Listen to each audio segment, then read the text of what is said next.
Welcome. Hi. This is our call to order.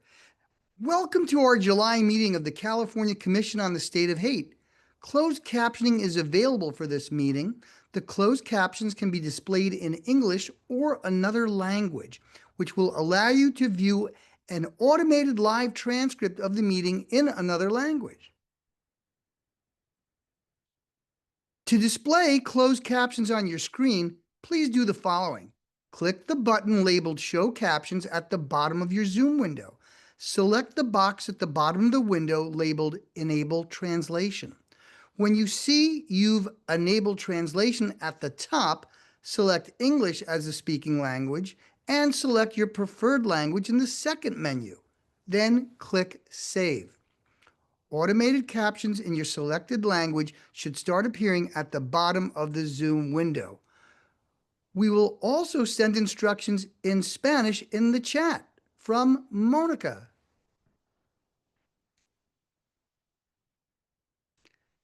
Next, we're going to go to establishment of a quorum.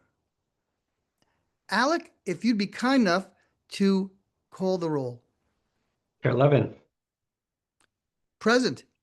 Vice Chair Dembski. Good morning, I'm here. Commissioner Shea. Present. Commissioner Quaylar. Present. Commissioner Filer. Present. Commissioner Roybal. Commissioner Salcedo. Present. Commissioner Suthers. Okay, we have 6 commissioners present. Excellent. Now that we have those commissioners present, next we're going to go to a review of the agenda. The first part was, as we've seen, the welcome and call to order. Second will be our informational presentation. Third will be approval of the minutes. And then we'll have fourth, the chair and subcommittee updates. After that, we'll have an online hate update, unfortunately. 6, discussion and action relating to expert presentation video archiving discussion. Then 7, we'll have discussion on policies related to undocumented and homeless California residents. Number 8 will be our continuing discussions on civil rights and civil liberties. Number 9 will be a remembrance for Texas flood victims. 10 will be commission member announcements. 11 will be future agenda items. 12 will be public comment on items not on the agenda. And 13 will be adjournment.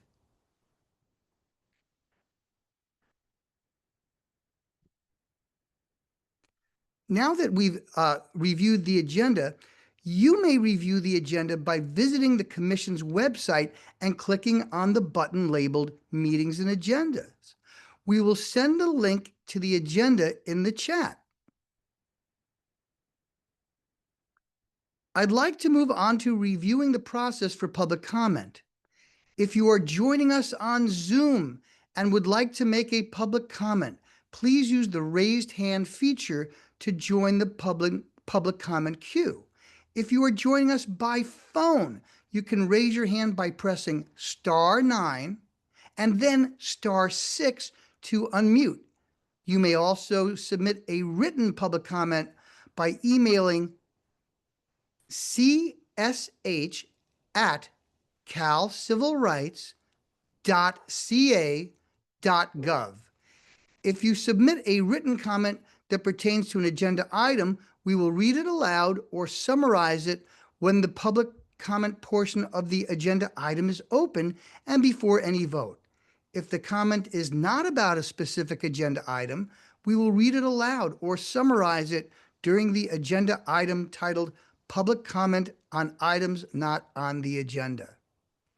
For anyone joining us in the room in Los Angeles, please raise your hand for a verbal comment and we will unmute the room. You may also submit a written comment by writing your comment on a piece of paper and handing it to Shana Hart, our staff member in the room today. In the interest of time, we will limit verbal public comments to 2 minutes per person. Next, we'll go to commission discussion. Monica, do any commissioners have their hands raised? No commissioners have their hands raised. Next, we'll go to public comment. Monica, do we have public comment on Zoom? No public comment on Zoom. Kevin, do we have any emailed public comment? No public comment on email. Shanna, do we have any public comment in the room? No public comment. Fantastic. Next, we'll go to agenda item number 2.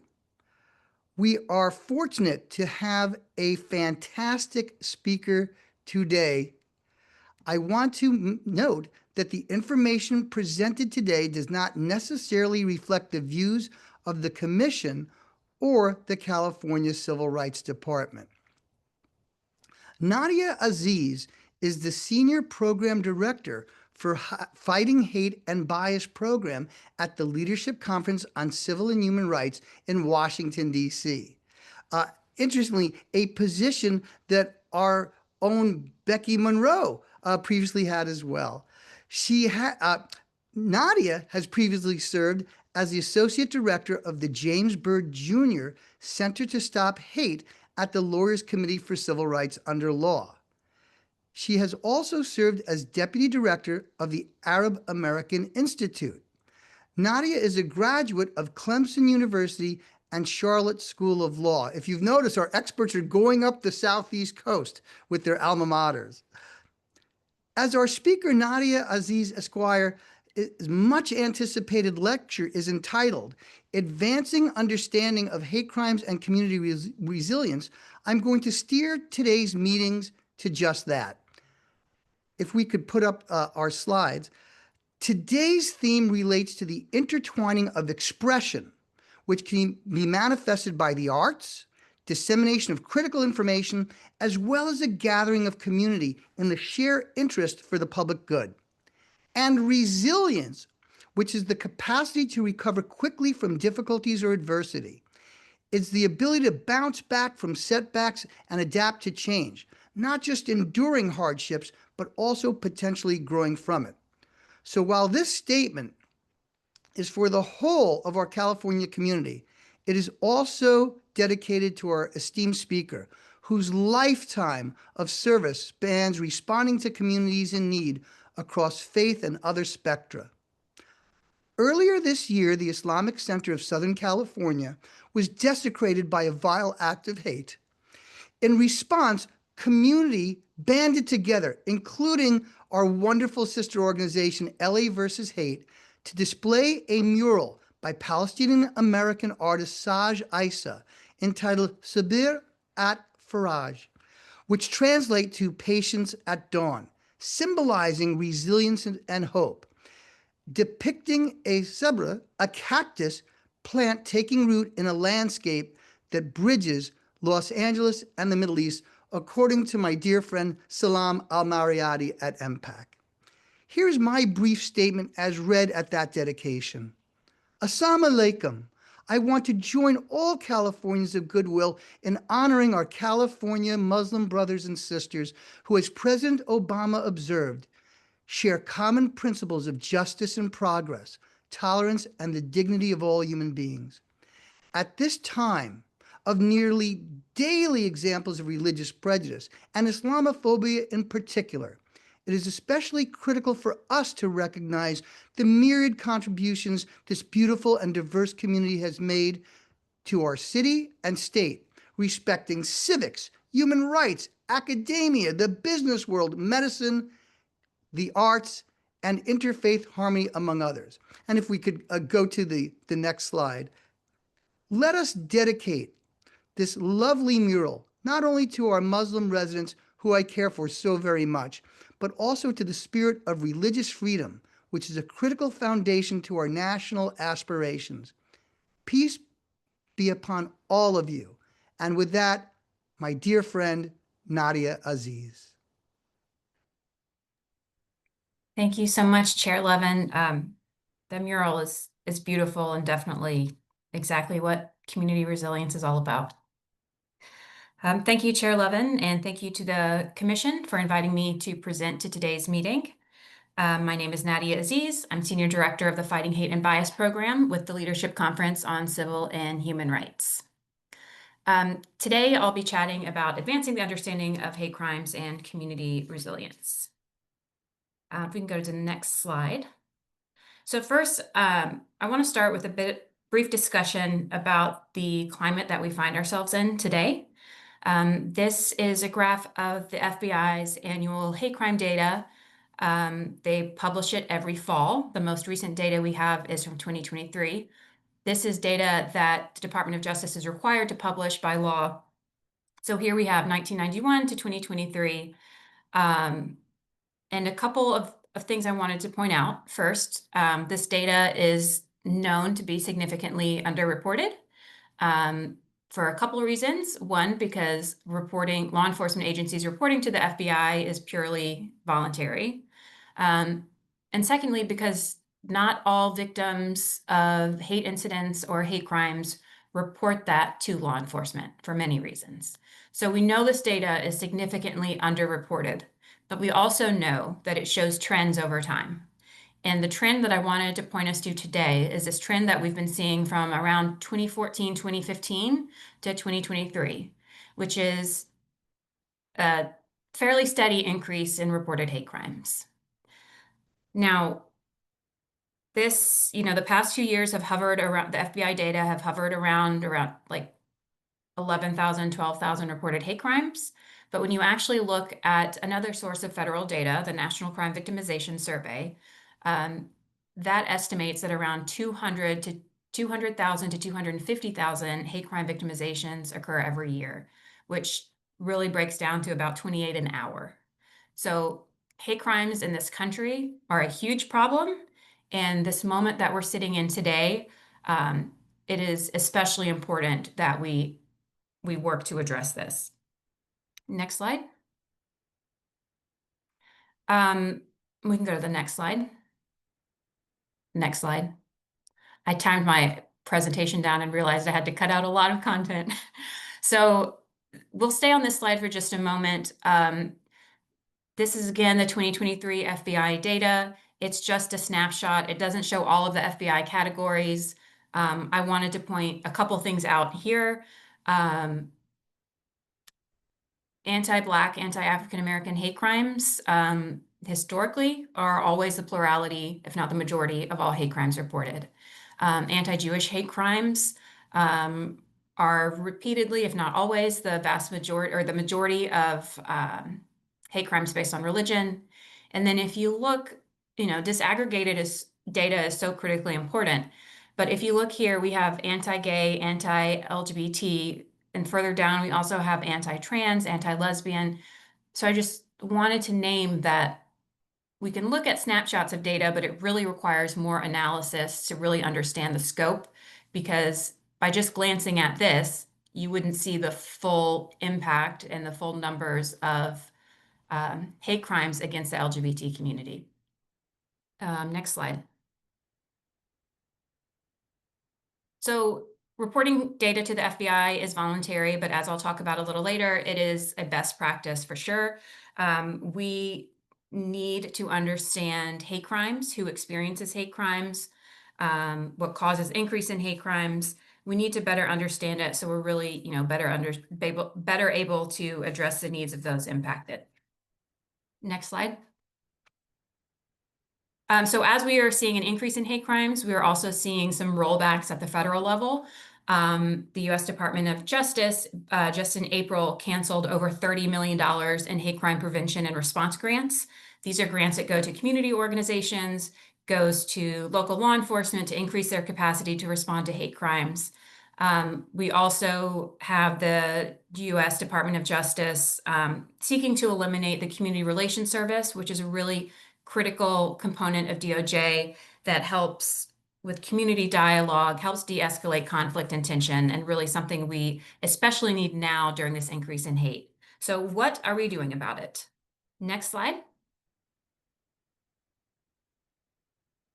So over the past 2.5, 3 years, the Leadership Conference has been partnering very closely with individuals who have been targets of hate crimes, organizations that responded to mass hate crimes, government officials, and everyone we could think of, to source best practices from around the country on how we can increase community resilience and better support communities.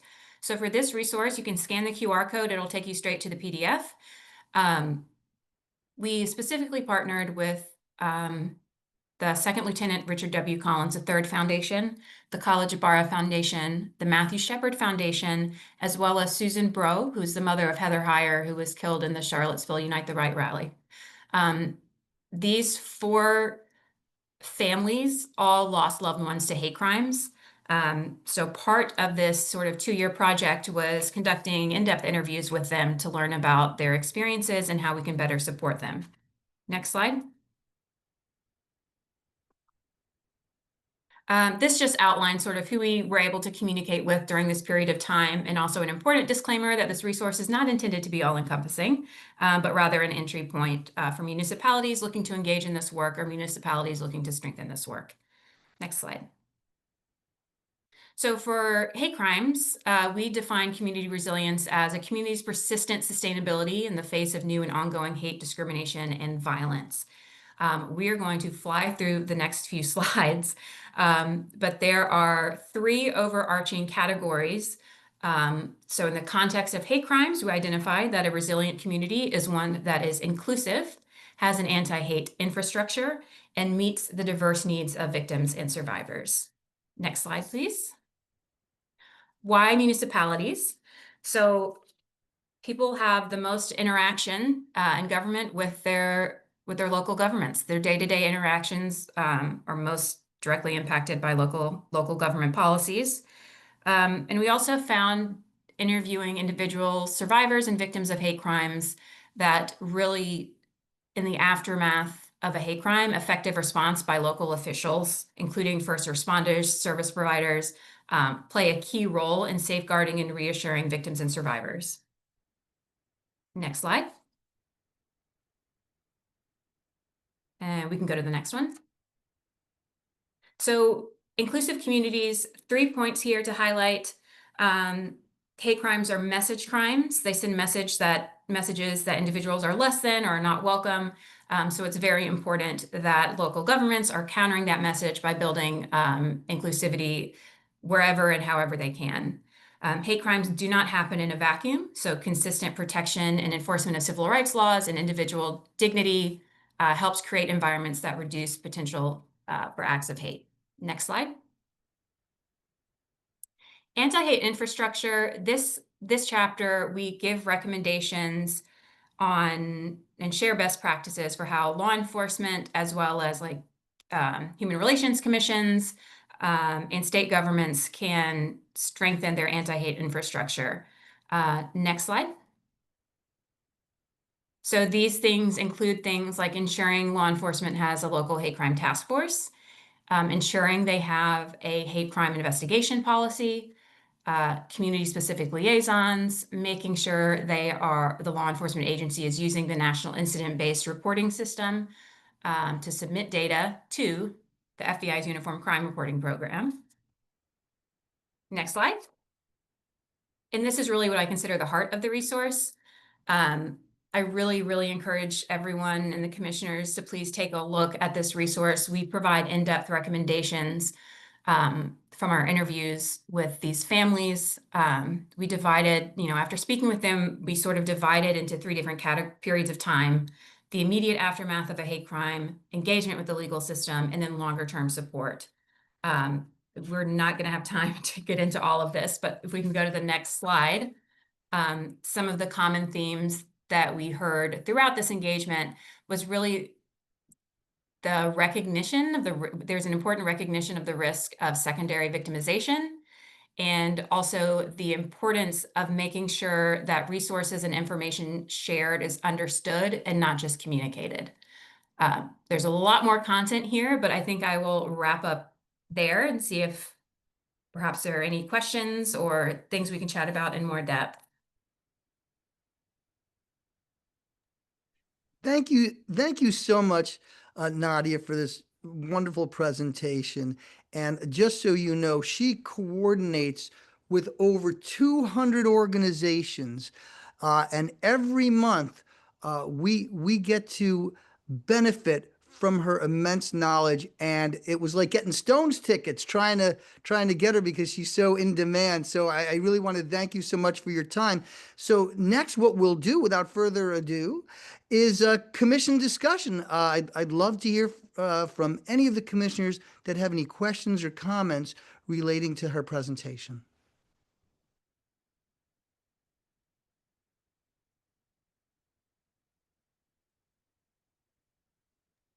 Commissioner Che, I believe, has your hand up, and then we'll go to Commissioner Salcedo. And if there's any other hands up, please let me know, but that's where we'll start. Commissioner Che, please, floor is yours. Thank you, Chair. Thank you so much for your presentation. Very familiar with the work, and I was most interested, I think, in the array of responses, including in-language supportive services. My question really is about, given, I think, this new environment, in particular where immigrant communities are being targeted with regard to immigration enforcement, and other communities being disproportionately impacted, including the LGBT and trans community specifically. What could be a response with regard to municipalities to ensure that people continue to seek services and report when, in fact, this environment is actually sowing distrust in government agencies, in particular law enforcement? Yes, thank you, Commissioner Che. Very important question for the current climate. One of the things that we recommend are really making sure that municipalities always have handy lists of organizations and local service providers outside of the law enforcement context. The goal is to make sure that everyone knows services are available who's impacted by an act of hate, and that anyone who would, seek support is able to receive it. I think this is really when municipalities can lean on organizations, local community organizations who are already stretched so thin these days, but organizations to help document hate, like, for example, Stop AAPI Hate, which I know you co-founded and is a wonderful organization, but really increasing collaboration between community organizations and municipalities is so important these days, especially. There's a lot of communities leaning on each other in this moment. And you're exactly right. The distrust with law enforcement is only growing in many of our communities. Thank you. Commissioner Salcedo, floor is yours. Thank you. Thank you so much, Chair Levin, and thank you so much for your presentation. I do have a couple of questions. Obviously, as you mentioned, the reporting or the underreporting of multiple communities across the United States is certainly alarming, right? Especially when I see numbers as to nationally, 389 reported anti-trans hate in over 150 people who are gender nonconforming, and understanding that in Los Angeles, in the last report put out by the Human Relations Commission of Los Angeles County, they reported that anti-hate against the trans community has increased 127%, right? And so I think the numbers are clear indication of the lack of reporting. But also I wanna,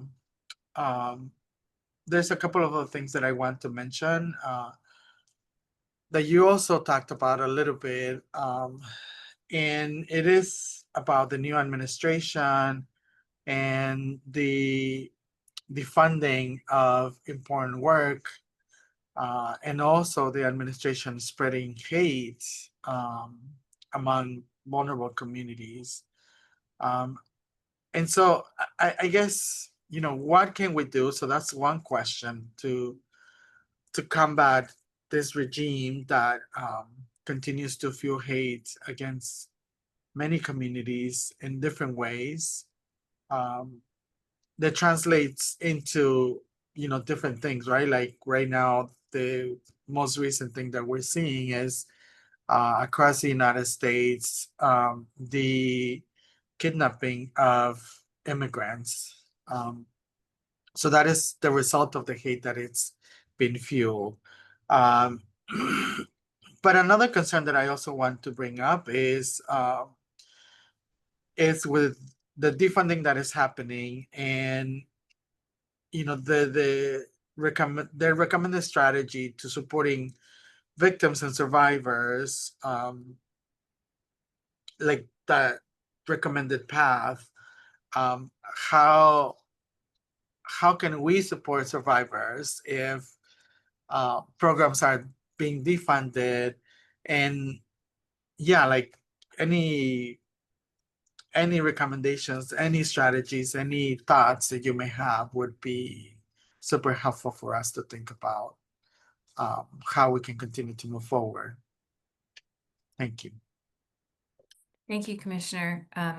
Also a huge fan of all the work you do in California. I took a lot of notes. One of the things for what we can do that I did want to say both about improving data. Not all California law enforcement agencies report their data to the FBI.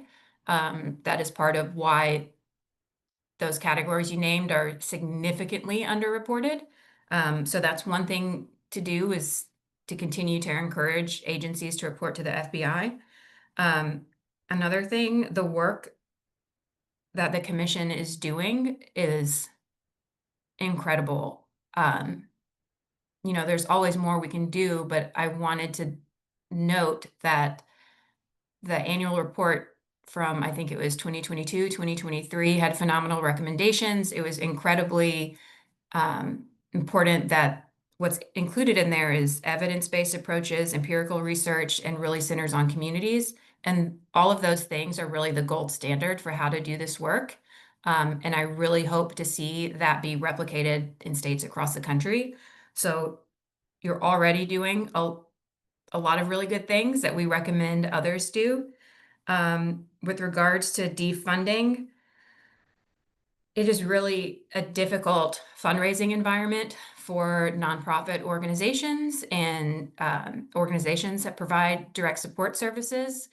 And I sadly don't have a good answer there, other than we have to continue to lean on each other and really encourage the states, when possible, to increase their funding for these efforts, because we're not getting that support from the federal government anymore. And just an aside, it's not like the community is sitting still. A colleague of ours sent out a bulletin Friday evening relating to efforts that are being made to restore congressionally mandated funding to the extent possible. And it's still going to be less than it was if it is successful, but they're pushing with regard to legislation, and they're also pushing in the courts. And I just wanted to, because she's a very humble person, but I just wanted to thank you for your efforts, both with regard to helping to coordinate both this judicial as well as legislative efforts to get the appropriated funding delivered and to make sure that it is maintained at some level. So I guess we'll see more on that later. Is there anything you wanted to expand on that while we have you on that question? Thank you, Chair Levin, for naming both of those things. I think one of the issues that we're seeing in Congress right now is, or we're running into, is how do we have effective oversight when we have federal agencies that are just really not living up to or following the law? Several of these programs that were canceled, and DOJ hate crime prevention grants that were canceled, were actually authorized by Congress by law in bipartisan ways. The COVID-19 Hate Crimes Act, which includes the College of Bar Heather Heyer Act, passed with overwhelming support by Congress. But many of those grants were grants that were canceled back in April. So continuing to push members of Congress for oversight on these issues is also critically important. And again, I want to thank you for your efforts in getting that legislation passed. And our wonderful colleague, Maya Berry from AAI, who you worked with directly some time ago. So I wanted to make sure that we also extended that gratitude. We have a very patient vice chair who has been doing wonderful stuff in the last, well, she's been doing wonderful stuff for decades, but most recently, like the rest of us, has faced some headwinds. Vice Chair Damsky, thank you. The floor is yours. Thank you, Chair Levin. Thank you, Ms. Aziz, for your presentation. I was really struck today by your mentioning of the necessity of communities that are impacted being able to understand the information that is being given to them. And I was thinking about it specifically in relation to the children who are separated from their parents. And I mean, it absolutely tears up my heart that we are seeing this again. If you have any comments or recommendations for supporting those children, something we might include in our report as a recommendation, I'd really love to hear it. Thank you. Thank you, Vice Chair, for the question. That was something, that bullet point was really something that we learned from our disability rights community partners, making sure that the information is understood. I think just learning or trainings on trauma-informed best practices is really important, because a lot of times when you're communicating the really important information to someone, it's oftentimes in the immediate aftermath of a traumatic event. And so how they're going to process that information is going to be incredibly different. You know, like if they're children, that's also different. If they have a disability, it's going to be different. So making sure that information is available in as many different ways as possible is really important. And again, leaning on the support of victim advocates and community organizations is really important as well. Thank you. Thank you. Do we have any other commission discussion? And let me include on that our wonderful director and staff of the Civil Rights Department. If they want to chime in, we all wear the same jersey, so please feel free to ask away before we go on to public comment.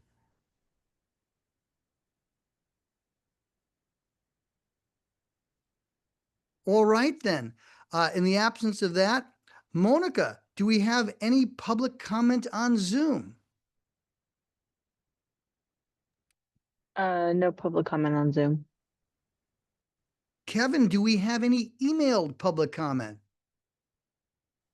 No public comment via email. Shanna, do we have any public comment in the room? No public comment. All right, then. I'd like to, from the bottom of my heart, thank my wonderful colleague, Nadia Aziz, who we meet with regularly. And if there's anything that we can do on the state end, please let me know. I'd like to just ask you a Well, you know what? I think I'd be out of order. So I think we'll talk at another point then. But if you have any closing thoughts that you'd like to share with us, for instance, about how states and municipalities can coordinate, for instance, with NGOs when one or the other is not totally cooperative, happy to hear that, or any closing comment that you have for my colleagues here today.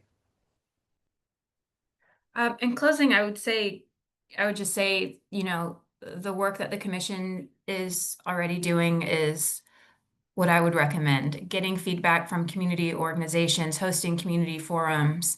One of the recommendations in our resource was establishing hate crime task forces. We have a national hate crime task force that is really only for our nonprofit organizations at the Leadership Conference. But at the local and state levels, hate crime task forces that bring together law enforcement, community organizations, directly impacted communities is really important and can help strengthen that local infrastructure that is so needed to build resilient communities. Well, thank you so much. On that note, we'll let you go. But thank you so much for this wonderful presentation. And please let the people who are involved in this resilience project, particularly those who've lost family members, that our commission is open to them anytime, and they can contact myself or Alec if they so choose. But thank you so much for the myriad work that you're doing. We don't even have enough time to go over all the wonderful things you've done, and give my heartiest gratitude to all our colleagues at the Leadership Conference on Civil Rights. Thank you. On that note, we're going to go to item number 3, approval of the minutes. From May 22nd, 2025, the just wonderfully done community forum, which we have here as attachment A. We will post that link in the chat to download. Just look at that attachment A from the Commission's website. Is your commission discussion? Monica, do any commissioners have their hand raised with regard to approval of the minutes from that wonderful community forum? Very informative. No commission discussion. We'll move on to public comment. Monica, do we have public comment on Zoom? No public comment on Zoom. Kevin, do we have any emailed public comment? No email public comment. Shanna, do we have any public comment in the room? No public comment. All right. We'll go back to commission discussion. I don't think there is any, but if there is not, are there any motions to approve from any of my colleagues?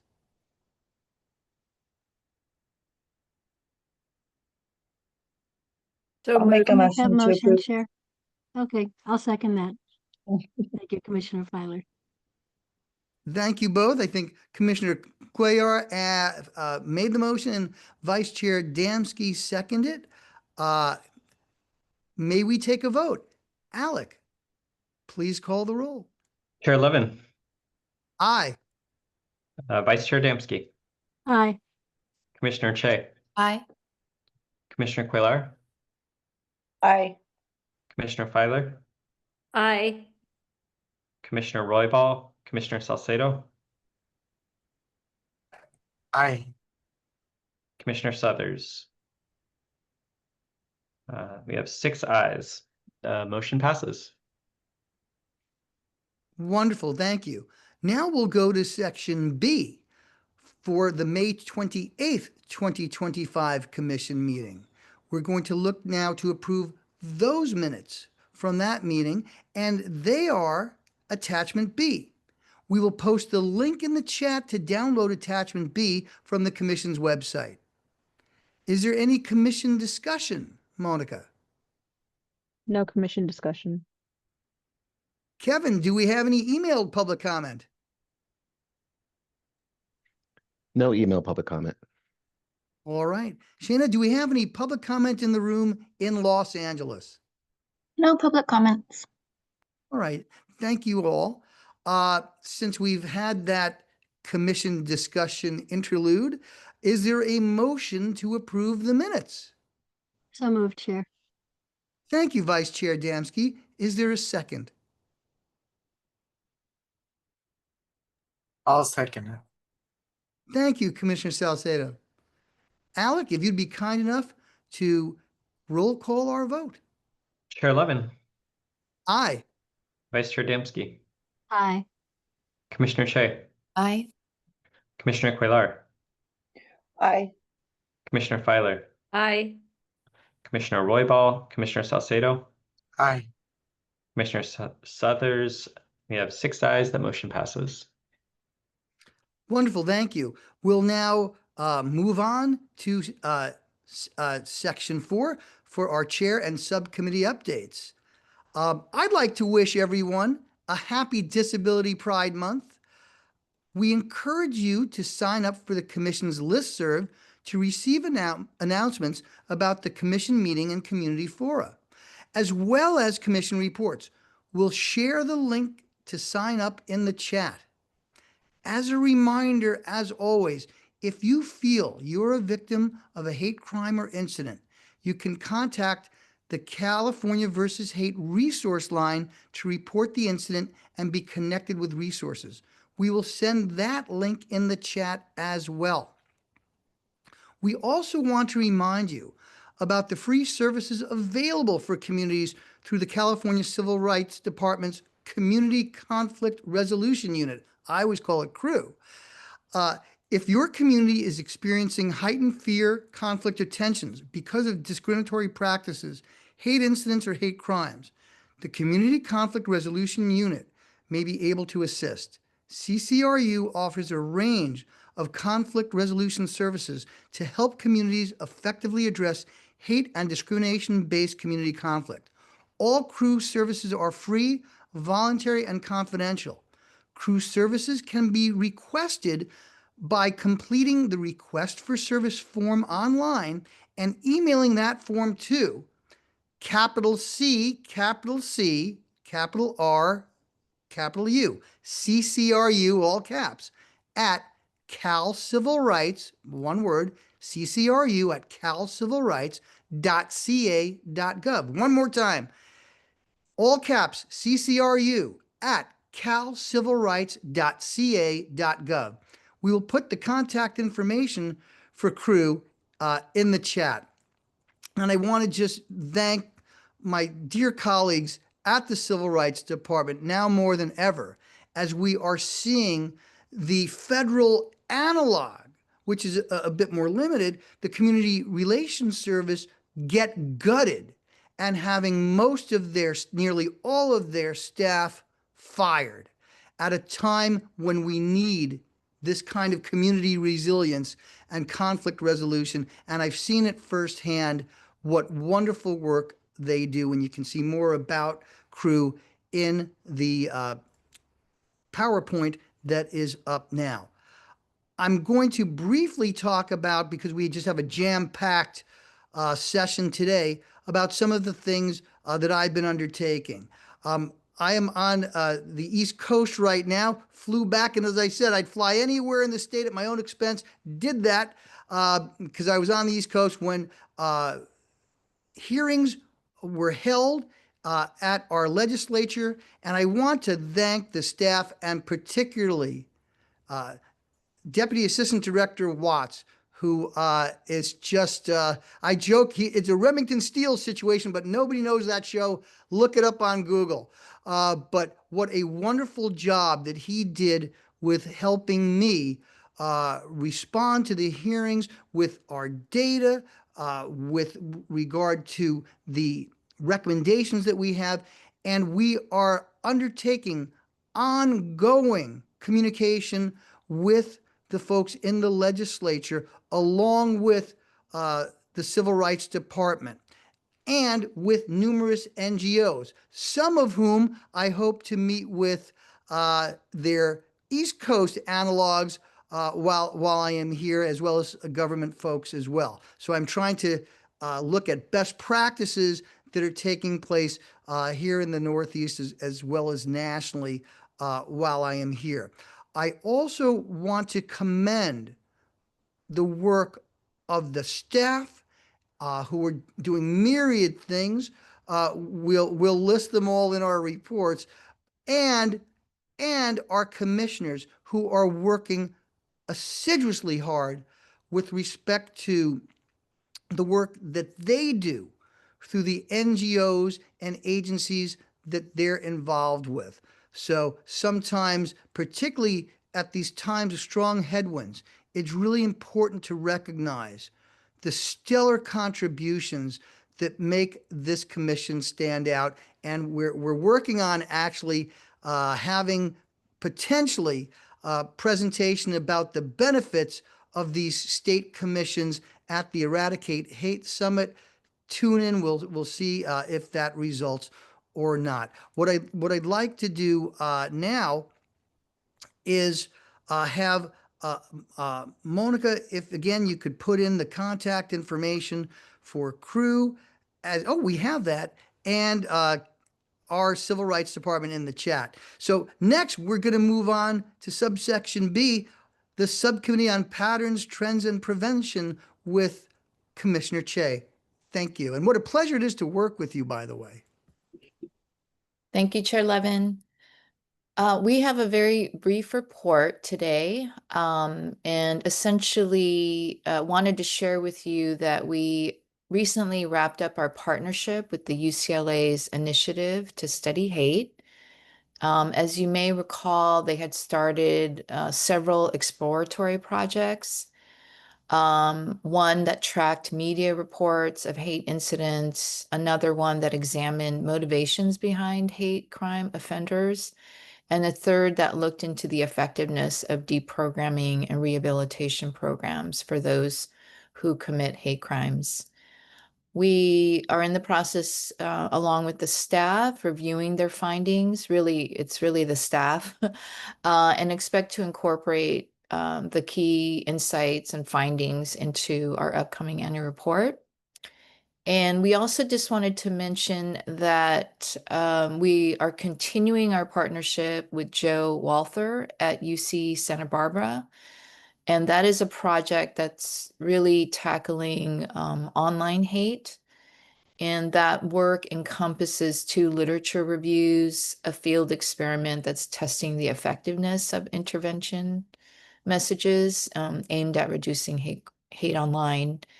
And in our committee, we will endeavor to potentially bring some of the information and findings, or potentially bring experts, subject matter experts, for the benefit of you all, and the public. So that concludes my report. Thank you. Commissioner Che, thank you so much. And just to add on to that, the presentations that were done at UCLA at the end of May and the participation of our wonderful staff in that made me incredibly proud. And if Director Kish is still on the line, I just wanted to give him a direct shout out as to how proud I was to be there and see the wonderful results live at UCLA at the end of May. It really shows what happens when we put that kind of collaboration together. So thank you, Commissioner Che, for that update.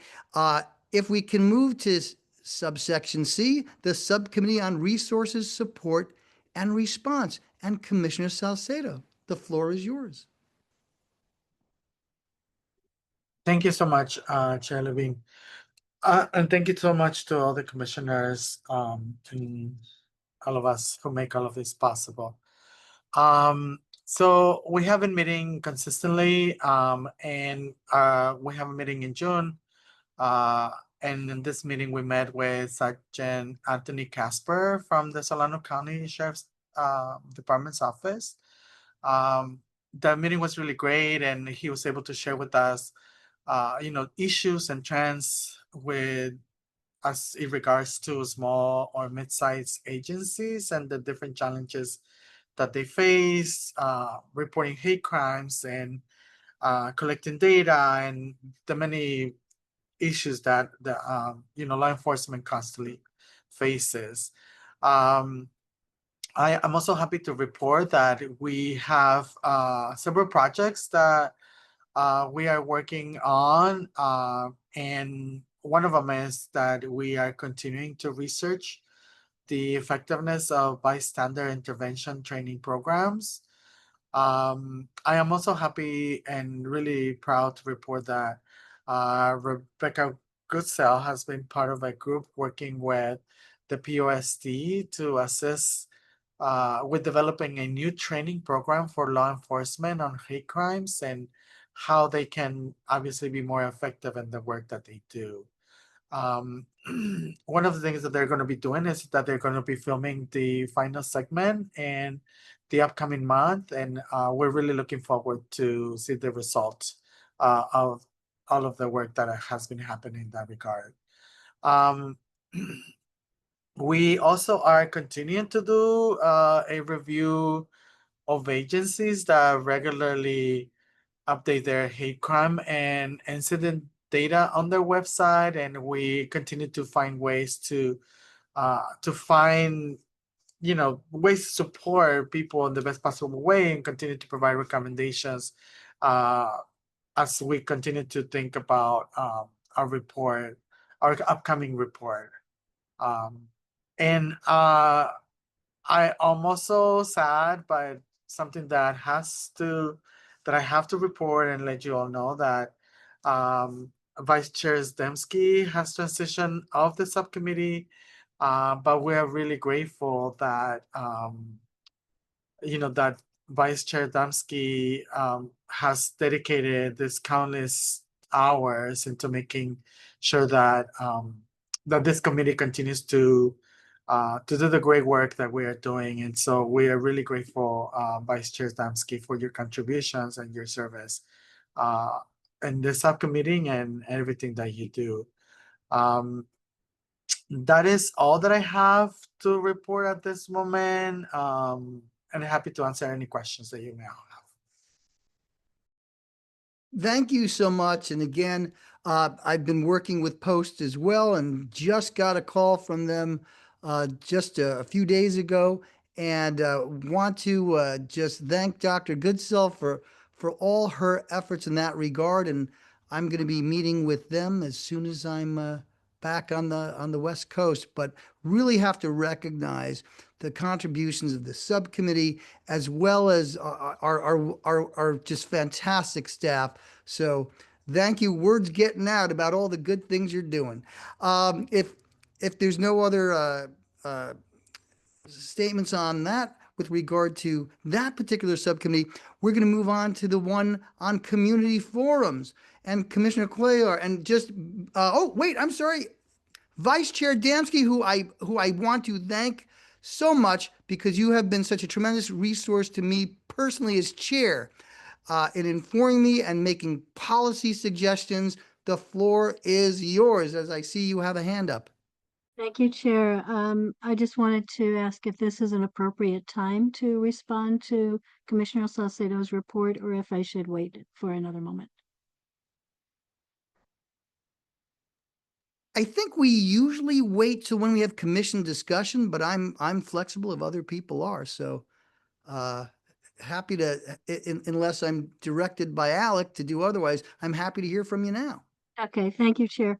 I want to thank Commissioner Salcedo for such a gracious comment about my participation on the subcommittee, and looking forward to perhaps working on another subcommittee as we have commissioners whose terms are expiring and perhaps new commissioners coming in.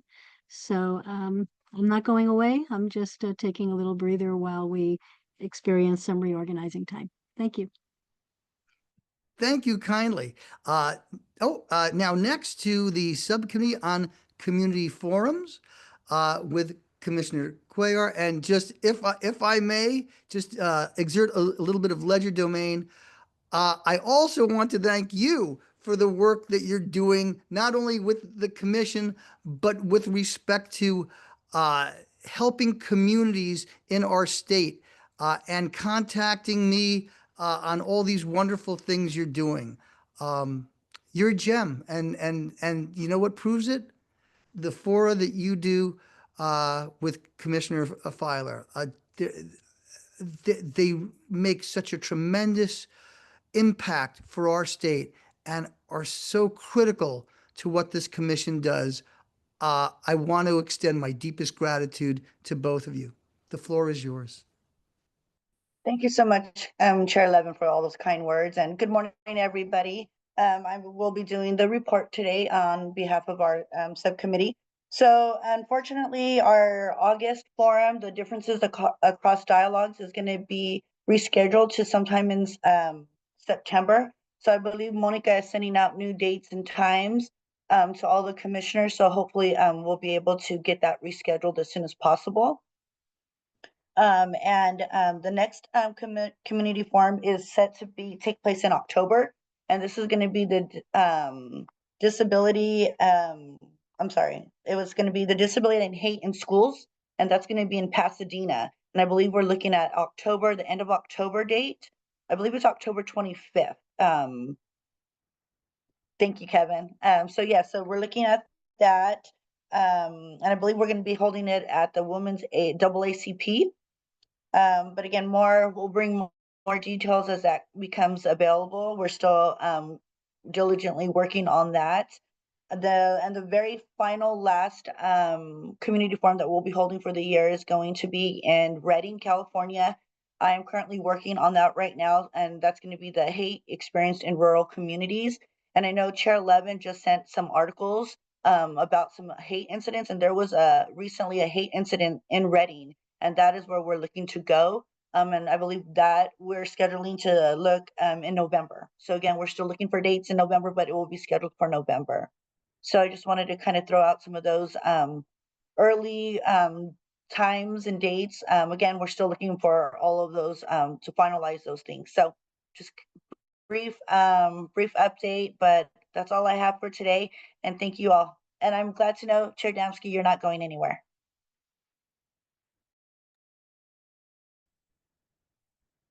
The only place she's going is out to dinner with me. Because we're close together. I'd love to take the rest of y'all too. But anyway, geographically that is close together in my heart, everybody. Okay. On that note, do we have commission discussion on any of these subcommittee presentations that we've just heard? Monica, any commissioners have their hands raised? Oh, yes. Assistant Deputy Director Watts, please. Sorry to interrupt, but the sort of a last minute addition. So as you know, Commissioner Suthers can't be with us today, but he has offered to step in to Vice Chair Damsky's place and replace that sort of open slot on the subcommittee on recommendations for resources, support, and response. In the past, we have not had a sort of formal process around this. We don't usually vote on who's in each subcommittee, but I'd just like to put that out there to the commission and see if there is any comments on doing this or any objections. Otherwise, we will go ahead and transition them onto that subcommittee. I, as chair, have no issue with that unless any of my colleagues do. Vice Chair Damsky. Thank you, Chair. I'm actually very excited to hear that Commissioner Suthers is going to be rejoining that subcommittee. As you may remember, he and I initially were working on that subcommittee together, and he needed to take a breather due to some very intense things going on in his own professional life. So I heartily welcome him back, and I look forward to his input on the commission and the subcommittee. Thank you. Commissioner Salcedo, floor is yours. Thank you. Thank you again, Chair Levin. I am really also grateful that that Commissioner Suthers is joining this committee. I think, having the specific perspective of law enforcement in this subcommittee, it's really critical to the work that needs to happen in this particular subcommittee. And I'm really looking forward to working with him and learn more from him and see how we can continue to do what needs to be done to make sure that, we do what we can to make sure that we continue to work together with law enforcement in many different aspects. Thank you.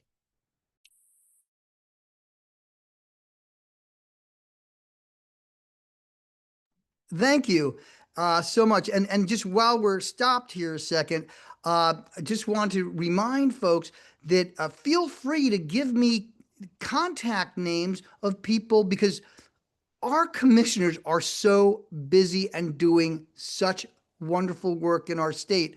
I want to again reiterate, please feel free to give me a couple of backup folks if you can't make a meeting. And I just want to take this second while we're just bringing up Commissioner Suthers to let folks know that we have a wonderful person sitting in his seat today, Campus Police Chief John Gutierrez from Cal State San Bernardino, who has been awarded and recognized for his fantastic work with the community, not only in the campus, but in the Inland Empire as well as protecting the rights of all folks on our campus during times that in many other places were somewhat volatile. So I just wanted to give that shout out to the chief, and thank you so much for joining us today. Thank you very much, Chair Levin. It's a pleasure and an honor to be here and to lend my voice to the process, listen and learn, but most importantly to advocate and fight for those who are impacted by hate. So thank you. Thank you. And your record and recognition speaks for itself. Thank you so much. Thank you.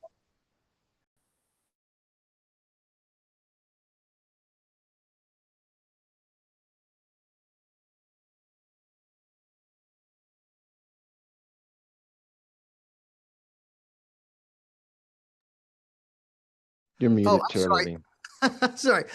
Just wanted to make sure if any other commissioners had any comments with respect to the most recent subcommittee reports. All right. The highlight might have been when I muted my button today. Anyway, if we could go on to public comment. Monica, do we have any public comments on Zoom? No public comment on Zoom. Okay. Kevin, do we have any emailed public comment? No public comment via email. Shanna, do we have any public comment in the room? No public comments. All right. I just want to take a second before we move on to Roman numeral 5 on online hate. I want to extend my heartfelt gratitude and best wishes to Monica Chavez, who is going on to do great things overseas. And I want you to know that all of us are rooting for you, and you always have dear friends here. And we're looking forward to just seeing the wonderful things that you're going to do in the future, because we know the wonderful things you're doing now. So thank you from the bottom of all our hearts. Thank you. All right, we're now going to move on to, and if we could have the slide up from this particular topic, online hate update. As you may have heard, the CEO of Twitter has departed after a debacle where their AI platform called Grok sent out horrible anti-Semitic and Hitler-loving statements. I want to caution everyone that there's trigger warnings here of intense bigotry. I try to obscure them as much as possible, but I think it's important that we go over some of the things that are going on online. The first thing is the emergence of AI, which is now becoming, for the average user of various platforms, indistinguishable from what is real.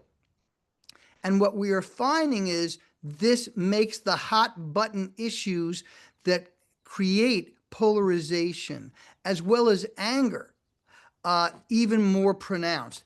And so I'm going to take you through some of the stuff here before I go over some of the details. But look, this is a user on the former Twitter, now X, with a swastika symbol and a handle about Hitler. And look at the descriptor, and that's, that stuff stays up. Aside from what happened with the horrible anti-Semitic and Hitler aggrandizing Grok answers, showing the limitations of AI, but also its reach, the Elmo moniker was hacked, which said terrible anti-Semitic things. Before we go to the bottom there, let's go look to the right side of the screen. If you look, that is a funeral procession relating to 5 young women and girls who were killed having been innocent in a drunk driving crash. And the community came out. One of the things we talked about today was the power of resilience in community. Well, what happens? We have a user on X with 1.4 million followers. And all that particular one does, and I'm not even going to tell you who it is, because we don't want to promote it, is make disgusting statements and anecdotes relating to our brothers and sisters in the Muslim community, in the African American community, and immigrant community. 1.4 million. And if you look at that, on the bottom of that, where these people are mocking a religious observance related to the death of 5 young women. 10 million views on that alone. And that's nothing special with regard to the complete vile, horrific, bigoted trash that now expands on social media. One of the things that we're going to look at in our contracted research is how to respond to these. I put something up saying, we pray to the same God, shameful to mock innocent victims in their faith. May their memory be a blessing. And you know what? 900 views. So that's the world we're living in. Let's go to the bottom left now.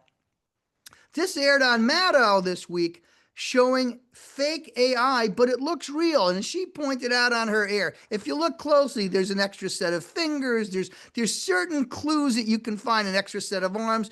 She did not go to Texas to rescue victims or was involved in the floods.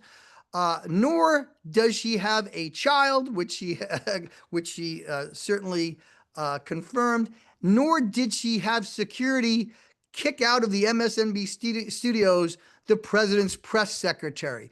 But the way AI is operating is that it looks like it does. And one of the things that we're seeing is that unlike what we saw before, where there were domestic nefarious folks, as well as folks from St. Petersburg, Russia, who were involved in the Russian government, and there's also other foreign governments involved trying to sow division. We could spend an hour just getting some of the stuff that I researched online. We don't have that time. But now what is happening is that bots are doing the work, and they come off as regular people who are taking extreme positions on things. And what was pointed out by NBC this week, that with this Epstein file controversy, these bots get confused on who to follow and what to say.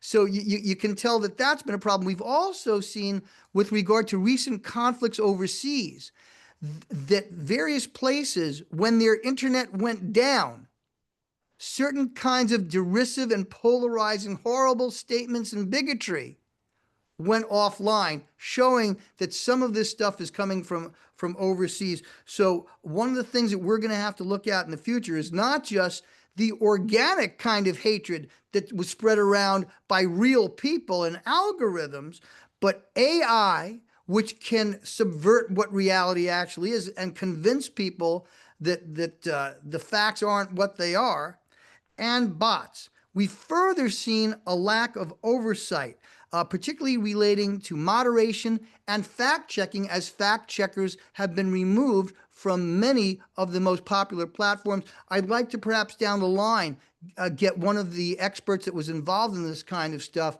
to brief our commission. But I wanted to alert people that the situation is not getting better. Not only is the sophistication of the ne'er-do-wells getting better and more technologically automated and advanced, the guardrails that previously existed on large commercial platforms have been disabled or significantly curtailed. In addition, the challenges that any kind of regulation is facing from this very wealthy industry is still ongoing. And it's interesting, those folks that put that horrible Islamophobic stuff up, they personally wrote how great it was that Elon Musk freed Twitter for this kind of garbage. So I'm going to be quiet on that. I want to open it up to the commission. And just wanted to show one other quick thing about how hate can spiral. Two examples. One is when we see eliminationist statements, death to whoever, there's a hegemony. And just bear with me for 1 second. We see a hegemony with regard to, for instance, in 2020, when negative statements about Black Lives Matter also bled into anarchists, the hard left, Antifa. In other words, once this kind of in-depth hate goes out there, it spreads to groups that are perceived to be adjacent. So when death to Israel goes up and Hitler was right, we see, for instance, death to Jews go up. Similarly, let's go to the right side, because we cover all bases here. When there was just terrible Islamophobic statements relating to the mayoral race in New York, and particularly Mamdani, who is the first Democratic nominee for mayor, beyond policy issues. We're not talking policy issues about free bus fare and this and that. We're talking about vile hatred, about deporting folks, about killing Muslims, and using other epithets that I'm not going to even talk about, and other more subtle things like fifth column. They all went up, and he also got a death threat in there. So what I'm saying to you is, when we see kind of both eliminationist kind of verbiage, we also see an increase in attacks against other groups. Additionally, in the political realm, when people disagree about a policy issue, it then metastasizes to the most horrible kind of conspiratorial and bigoted material. So I want to just point that out as well. In other words, things are getting worse, and the previous instruments and access that we had to measure this kind of activity on some of these platforms has been dismantled or curtailed. So I'd like to open this up to my esteemed colleagues for any comments, criticisms, and let them know that we intend to continue to pursue this both in our meetings and fora, as well as in the research that our subcommittees are undertaking. Floor belongs to my fellow commissioners now.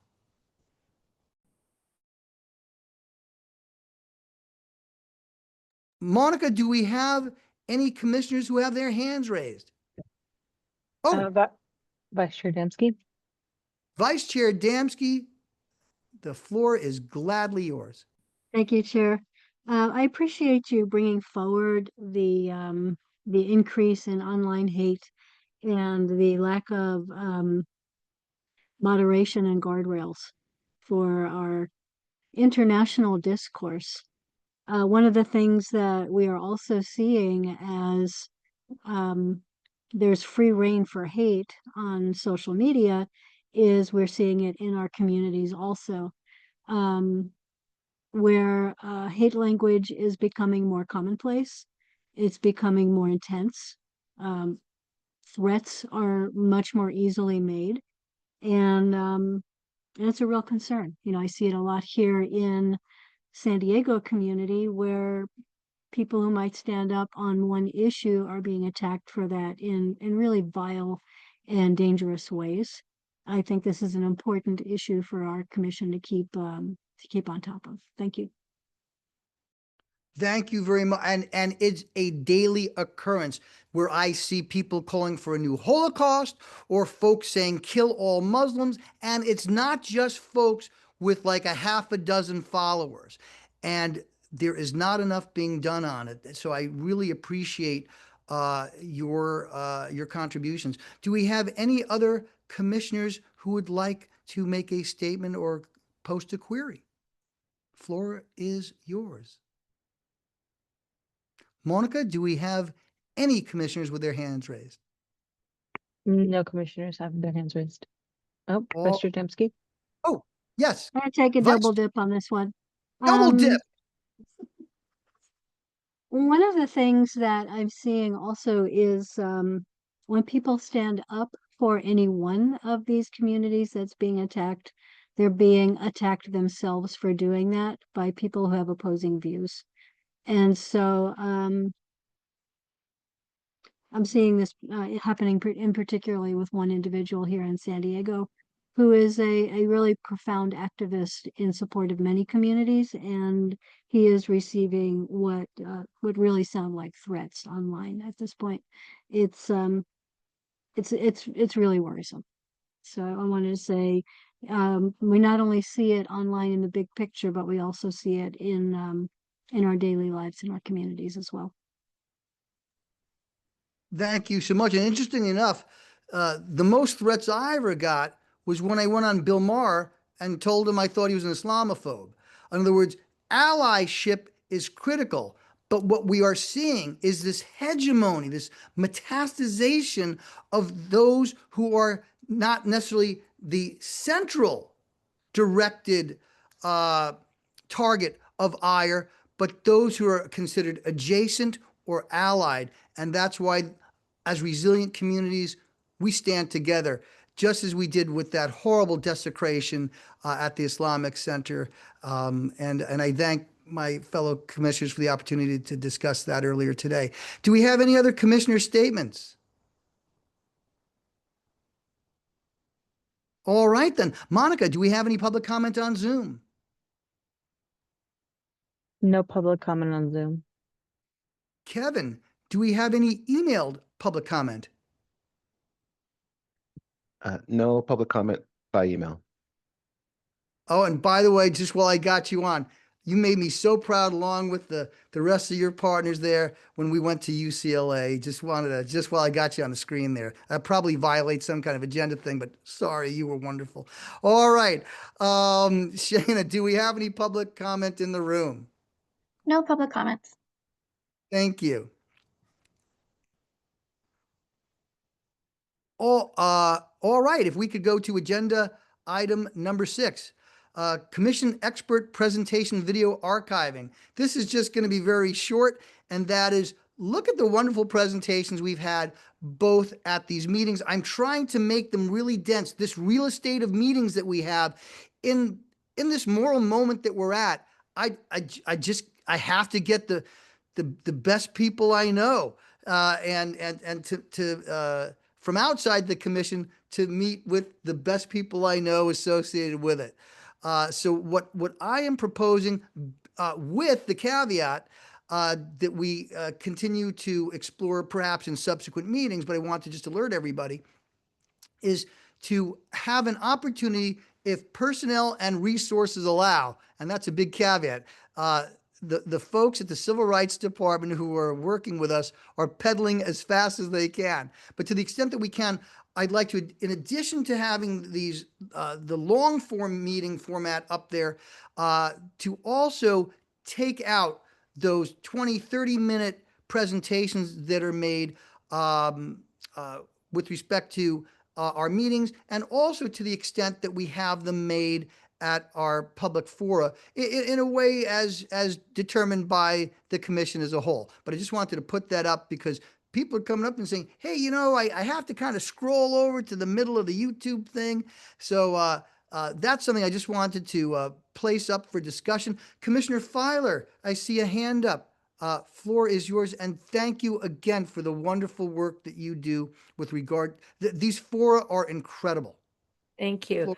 Floor- I just wanted to, with the idea of making more videos or condensing them, ensure that we're looking at, we would need more either staff or support to do that, because I feel really protective of our staff and how hard they work.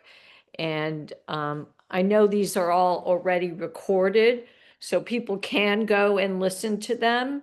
So it's not like there's not access to the information. Just one, whether we're being repetitive, and two, to make sure we're not overburdening our staff. Thank you for those observations. I see a hand up from Commissioner Cuellar. Thank you. Yeah, thank you. I also no agree. I mean, they're already recorded. Maybe we can add like a time kind of stamp next to the presenter to where if they want to scroll, they can see where it starts.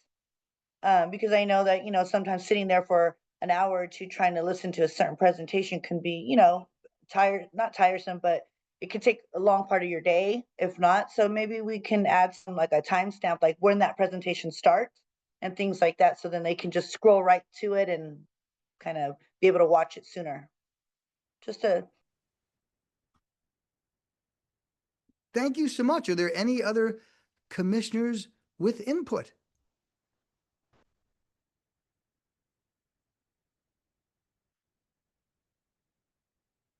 Fantastic. Thank you so much. And I concur. It's got to be whatever is done. It's got to be with an eye towards not overburdening the personnel and resources that we have.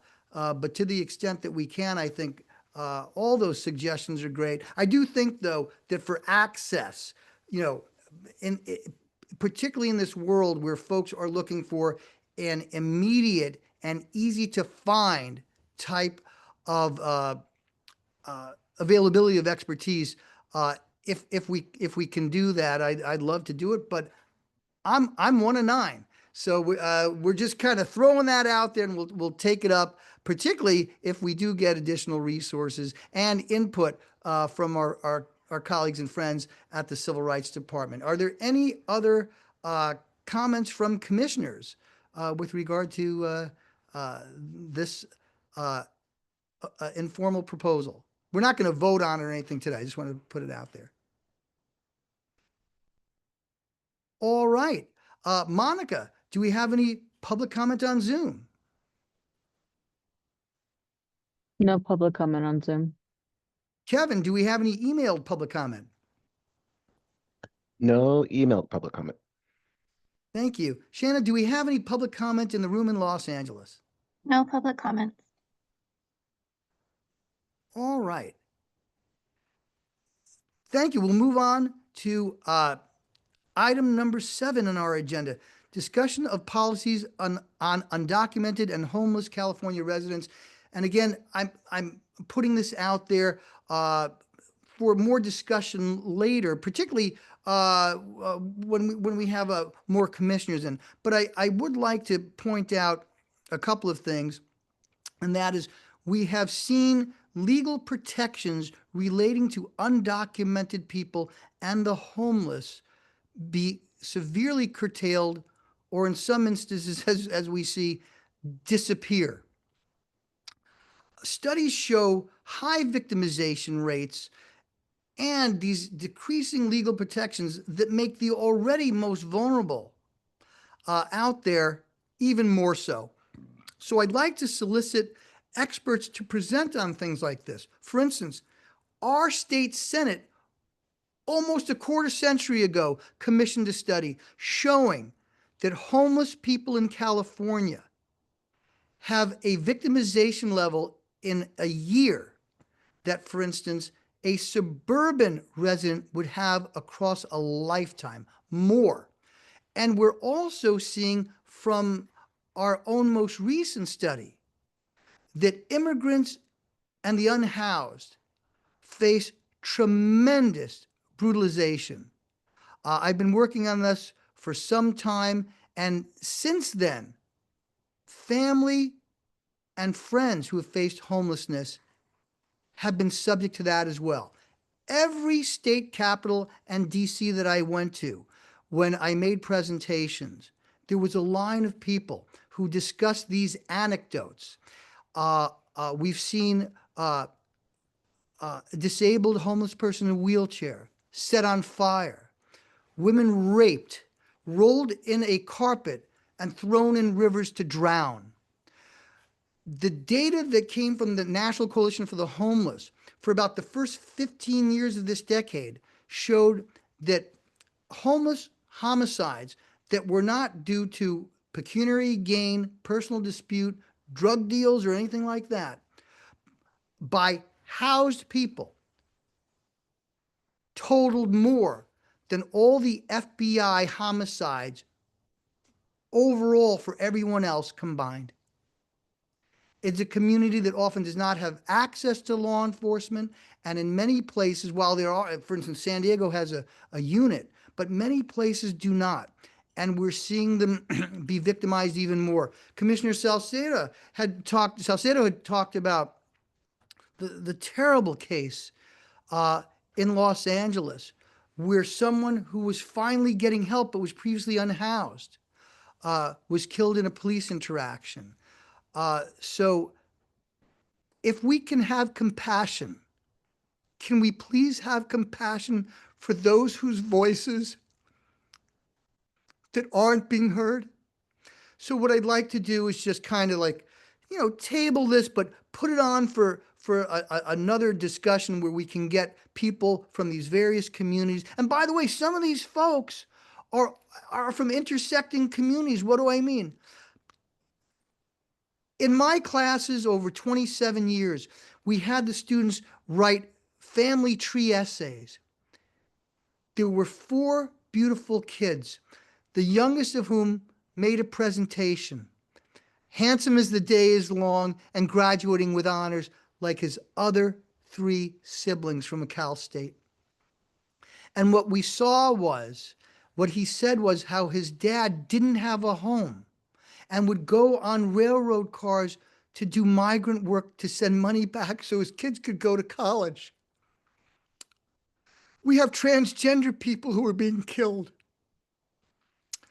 We have trans kids who are abandoned by their families, or gay kids. We have folks with mental illness who are brutalized, who are threatened with either they commit a crime or duped into doing it, all kinds of things. So a lot of other groups have NGOs and advocates. A lot of these folks do not. So one of the things that Commissioner Cuellar said during the very first meeting, that representation is so important. Representation doesn't necessarily mean that one comes from a community, although that's way important. But the heart has to represent too. So I'd like to, in subsequent meetings, explore this, particularly as the legal protections for these very vulnerable people who are residents and part of the family of our state, including friends and family of mine, are brutalized, that we make their voices heard, that they are represented as well. So I'm happy to open that up for discussion, to get experts and lived experiences from these communities out in subsequent meetings. So I'm going to defer to my colleagues if there are any comments or criticisms or discussions about this particular agenda item.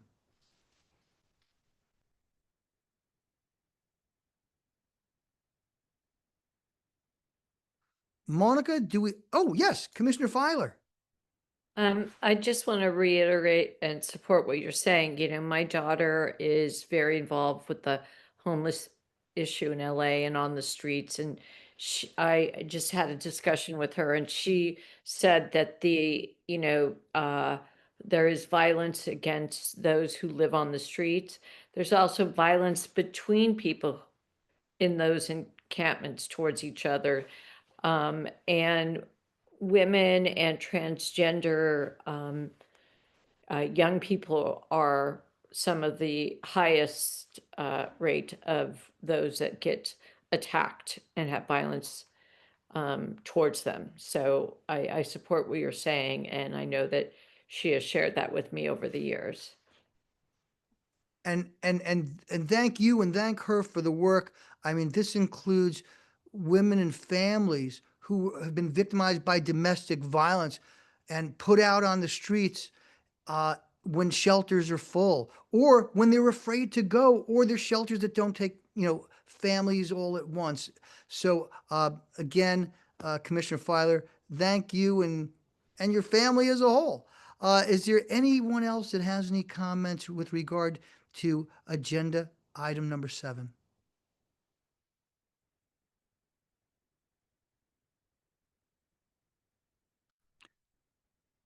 All right. We will then go to public comment on Zoom. Monica, do we have any? Yes, James Rosenberg. Hi there, thank you. I'm James Rosenberg, and I'm here on behalf of the Economic Justice team of the ACLU of Southern California.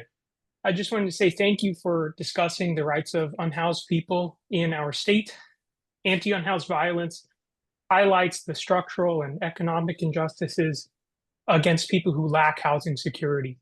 And we encourage this body to continue addressing the civil and human rights of the unhoused community members, including advocating for policy changes to advance these rights.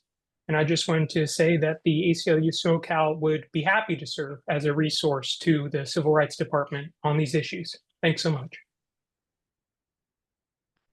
Thank you, Mr. Rosenberg. And I had tried to set up meetings, by the way, with the national director of the ACLU while he was in the East Coast. Unfortunately, his schedule didn't allow it. But what he did say, kind of square in the circle here, is that there are wonderful ACLU affiliates in California, including Southern California. So this is a wonderful entree. And what I intend to do is we'll communicate offline and meet with folks from the ACLU in Southern California to discuss not only this particular issue, but issues relating to other vulnerable communities and with regard to civil liberties. So, Mr. Rosenberg, thank you so much for that entree.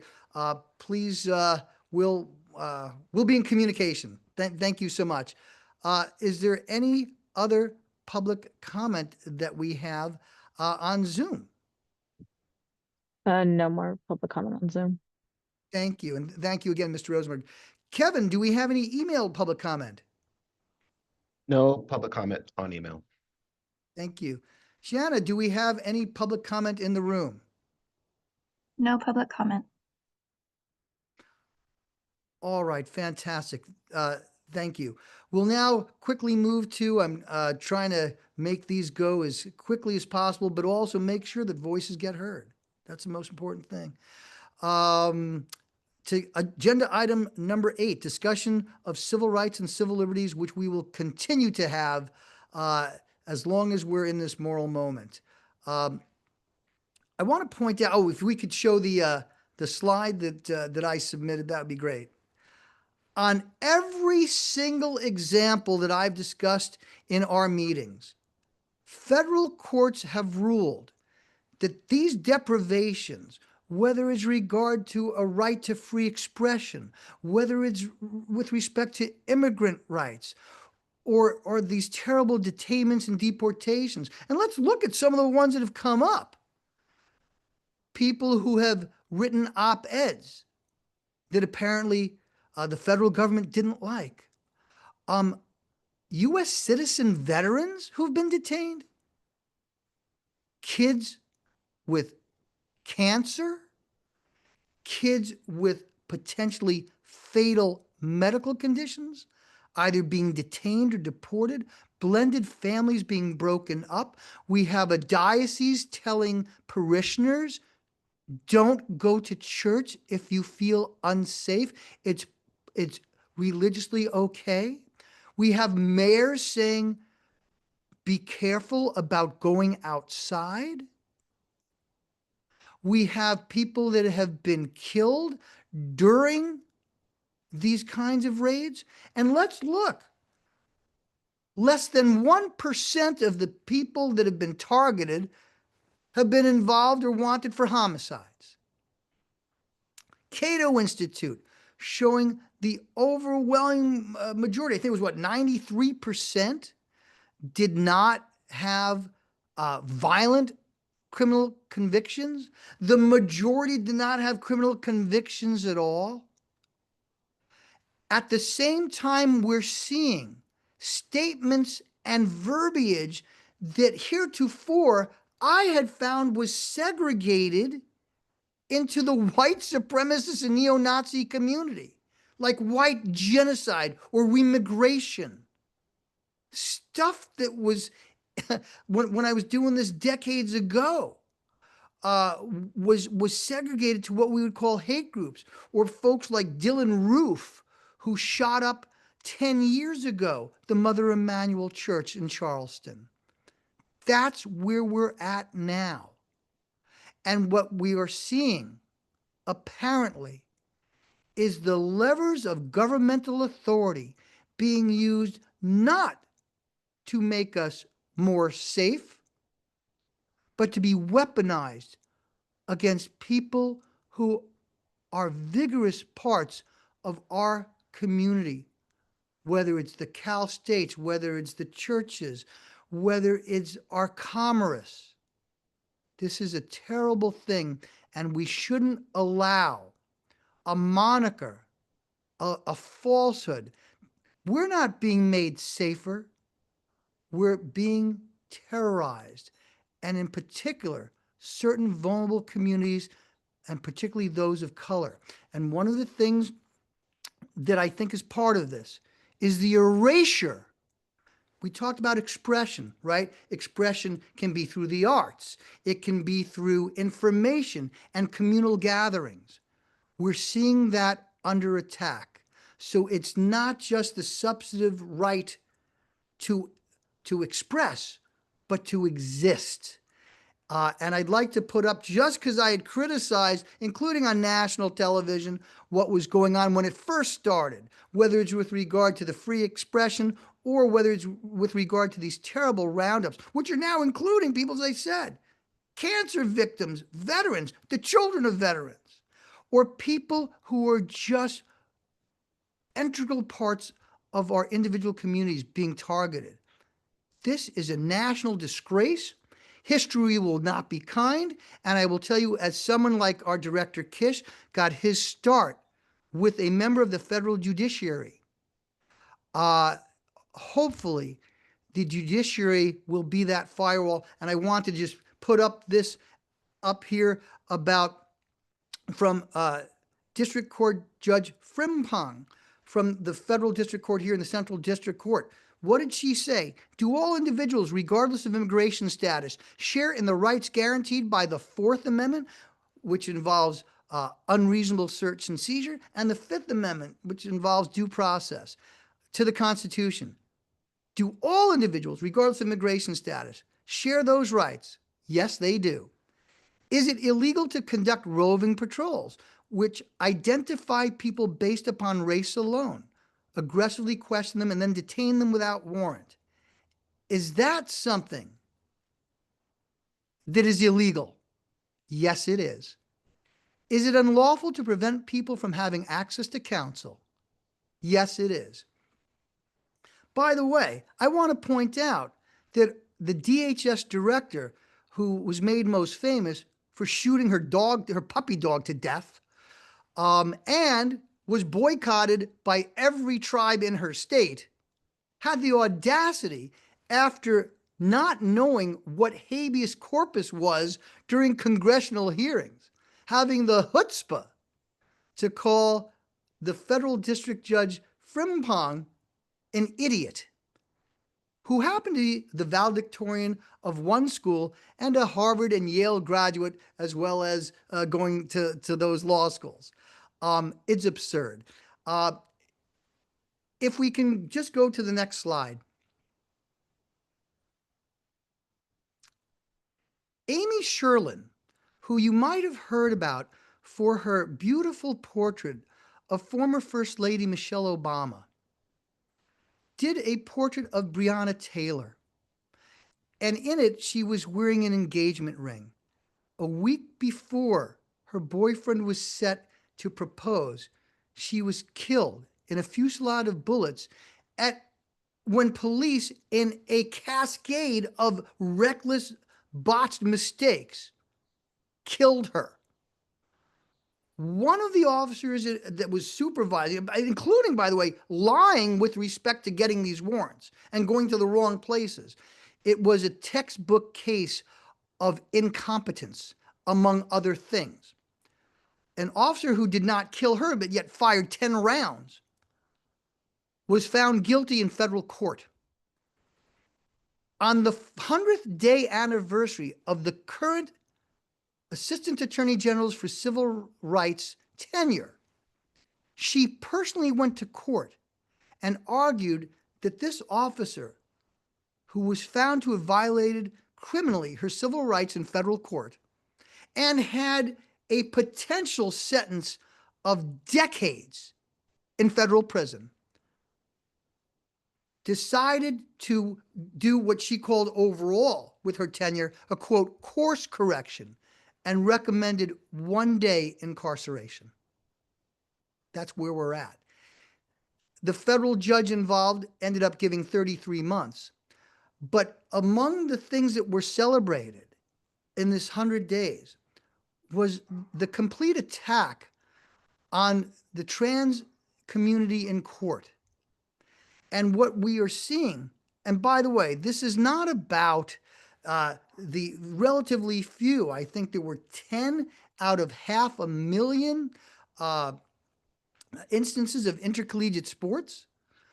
It's about something else. Article in the San Diego Union Tribune about a member of our armed forces who is transgender, who is going to be booted out. We're seeing ships named after civil rights heroes like Harvey Milk and others being stripped and having the names of Confederates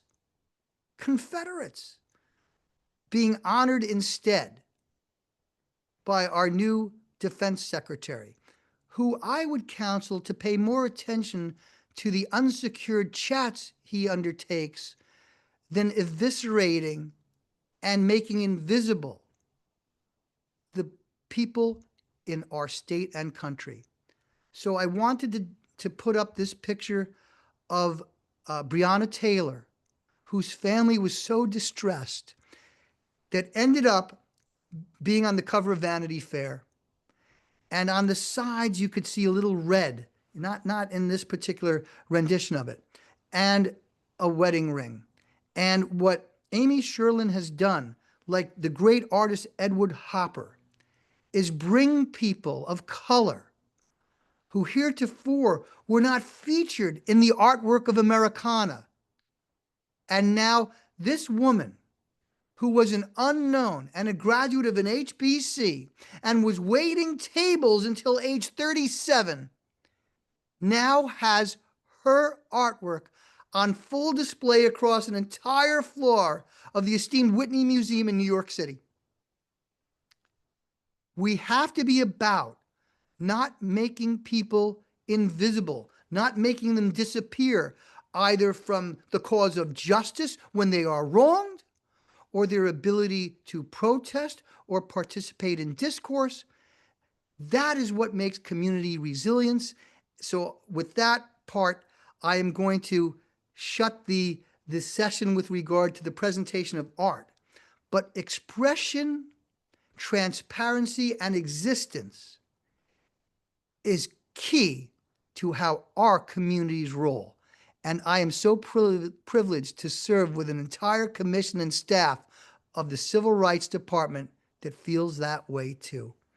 Are there any commissioner comments with regard to civil rights and civil liberties? And as I said, I will be meeting. I couldn't meet with the national folks because their schedule was just so overwhelmed. I will be meeting with folks, for instance, from NGOs and advocacy groups like the ACLU in my travels. Any commission discussion? Monica, do we have any commissioners with their hands raised? No commissioners with their hands raised. Kevin, do we have any emailed public comment? There is no email public comment. Shanna, do we have any public comment in the room? No public comments. All right, on that note, we'll skip immediately to agenda item number 9, a remembrance for Texas flood victims. How terrible. Young children and a whole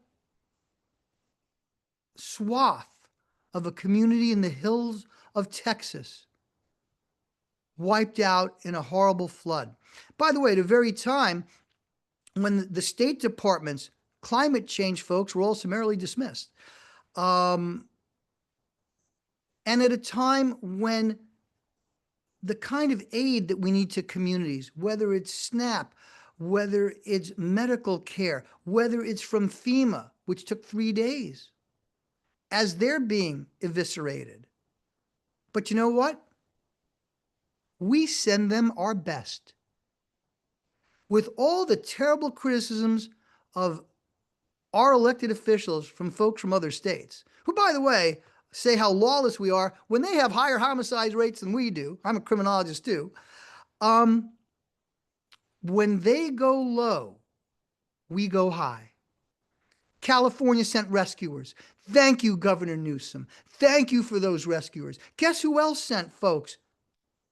Professional rescuers. Mexico. Mexico sent their most elite search and rescue personnel to help their brothers and sisters across borders. Maybe we should take a lesson. Maybe we should take a lesson from our friends south of the border. And maybe other states should take a lesson from us. That's how we roll.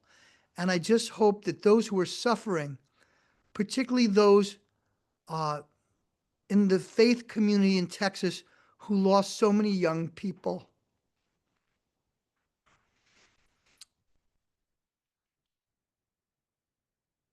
may you find solace, whether it be in faith or people who are not of faith, find solace in the community and connections that make our communities interdependent and resilient.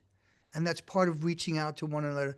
Commissioner Cuellar is an example of that, which she did in her garden, in her community, and then doing it across the state for all of us. So if we can just offer our good wishes to everyone who is in grief and suffering there and anywhere else from this kind of terrible, terrible tragedy.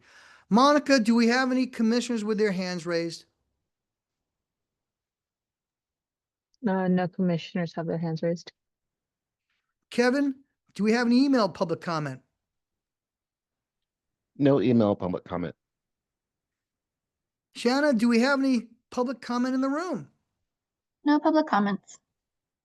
All right, we're going to move to our second to last major item, which is commissioner member announcements. I want to again offer my heartiest and deepest gratitude because the communications that I get from our commissioners show that they too are working as hard as they can. And I so appreciate your time and efforts for our commission. And to the extent that sometimes y'all can't make it, if you could send me just a couple of folks that we could contact during those periods to sit in your stead, I'd be totally indebted. Commissioner member announcements, please, the floor is yours.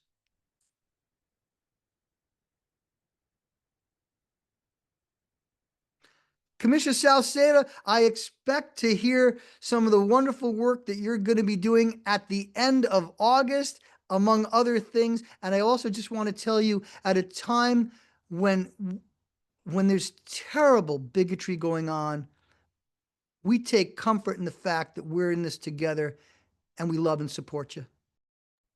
Floor is yours. Thank you so much, Chair Levin. Yes, I want to take this opportunity to invite everyone who is at this meeting, obviously all of my colleagues, commissioners, to participate in whatever way that you are able to at our Walk for Humanity. As Chair Levin mentioned, at a time to where all of our communities are under attack and and everything that is happening around the country and many different places, we are putting together the Walk for Humanity. I also want to say that in part, we're putting this together, the Walk for Humanity, to fundraise for our organization. Some of you may know and some of you may not know, last month on June 4th, there was a hearing on the House Oversight Committee on DOGE, and in this committee, our organization was named as a radical organization. On July 15th, also, there was a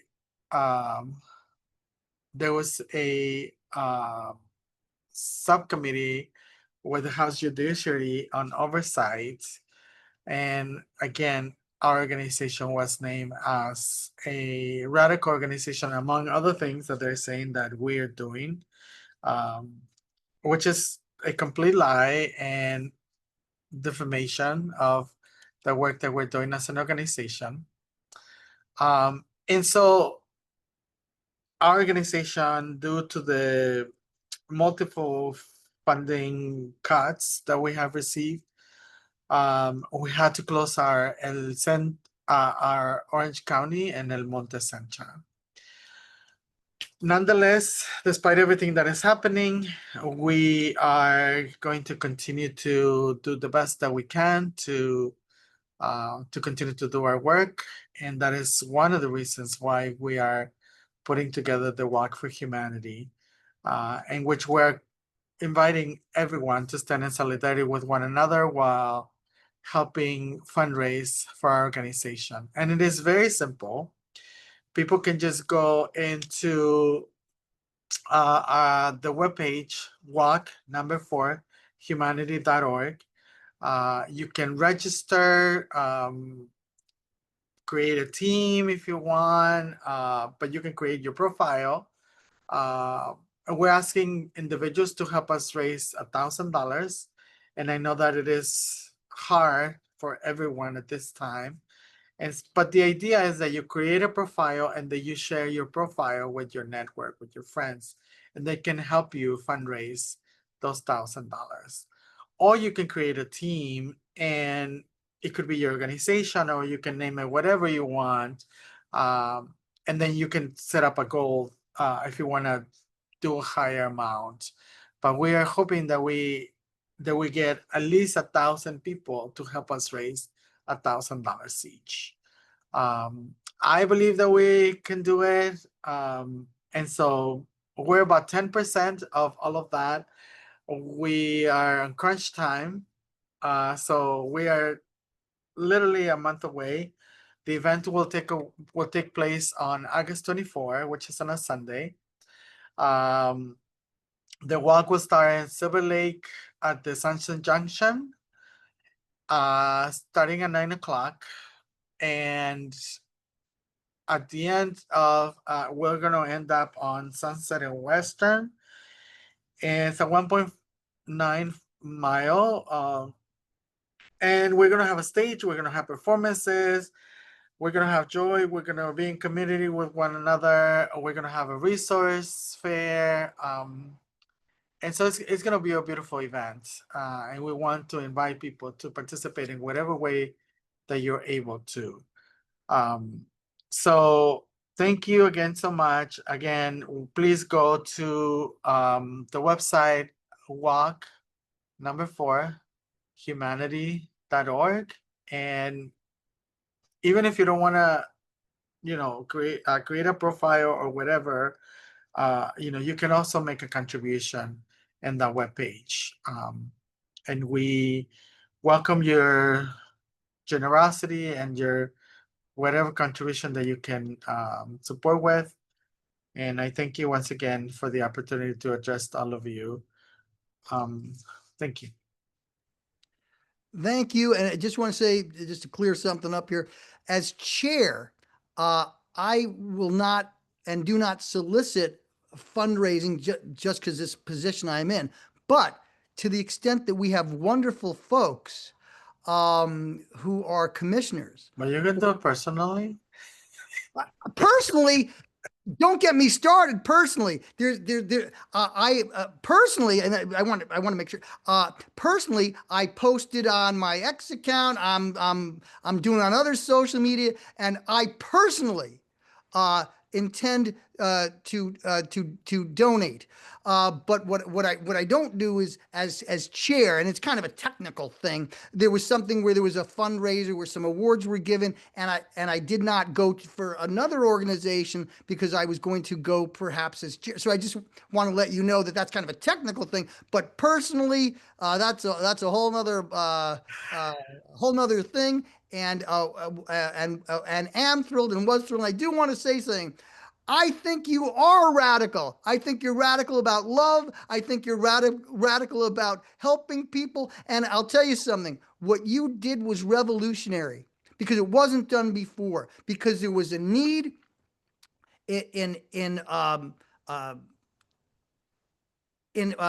oh, please help me here with the intersectional communities. And you're a gem.